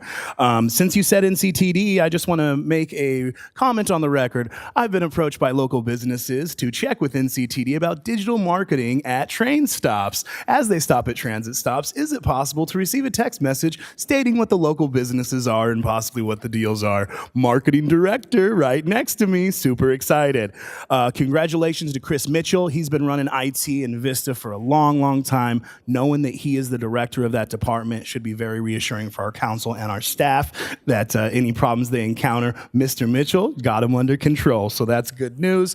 Knowing that we added cheer and ultimate frisbee to our parks and recreation program, Mike Pacheco, I'm looking at you, buddy. I got 3 cheerleaders at home that are actually grown women now that would have loved to have cheer at a city facility. So what a great program to enact within Parks and Rec. Really like that. Also want to thank my colleagues, these guys and ladies, and for their historic vote to form a policy on cannabis consumption. Vista really is the leader of the County of San Diego when it comes to cannabis, and we are the example of innovation excellence when it comes to cannabis policies and not receiving or realizing those negative focused impacts that you hear all the callers calling in about. So just super excited that you guys were able to see past that and make a vote to have another industry related to cannabis within our town that is going to bring some good revenue and some fun parties to the homies. Thank you so much, Council. I love Joe Green and I love Jen Green. That's right. Love you, babe. Thanks for watching. See you guys later. Deputy Mayor Melendez. Thank you, Mayor. Thank you, everyone, for the great discussion tonight. I just want to share an update that the Children's Shoe Drive that I'm working on for National Shoe the World Day is on March 15th, this Friday. And I will be working with volunteers from our Vista Seroptimus group to coordinate donations of new and gently used, primarily children's shoes, but some adult sizes as well, for the benefit of Operation Hope and other organizations. So if you would like to donate, you can contact me, Katie Melendez, at Melendez@cityofvista.com. And if you would like to drop off your shoe donations, the City of Vista will be able to receive those donations at the Recreation Office here at the Vista Civic Center on Friday between noon and 5. And we're also going to be doing receiving those donations during the Seroptimus monthly meeting on that same day. So there's lots of opportunities for you to drop off those donations, and we have pledges going right now. So if you'd like to pledge a pair of shoes, there's a whole list of sizes that are needed for folks that are staying in the shelter, and if there are surplus shoes available, then I know that they will definitely be of benefit to the community. So please donate to this Children's Shoe Drive this Friday, and I hope everybody has a good night and happy Taco Tuesday. And we invite you to join us for the Unity with the Community event hosted by the San Diego County Sheriff's Department. Mark your calendars for Saturday, March 23rd from 10 a.m. to 2 p.m. at the Vista Academy of Visual and Performing Arts at 600 North Santa Fe Avenue. Bring your family and friends for a day filled with giveaways, games for kids, and the opportunity to see sheriff's patrol cars, motorcycles, and other vehicles up close. Meet our sheriff's captain and deputies who serve in our neighborhoods. For additional details, please visit the city's calendar at cityofvista.com. And as always, thank you to my wife, Shauna, for letting me serve and making all the sacrifices as all of your families do to allow us to be here till sometimes late in the night. We're adjourned.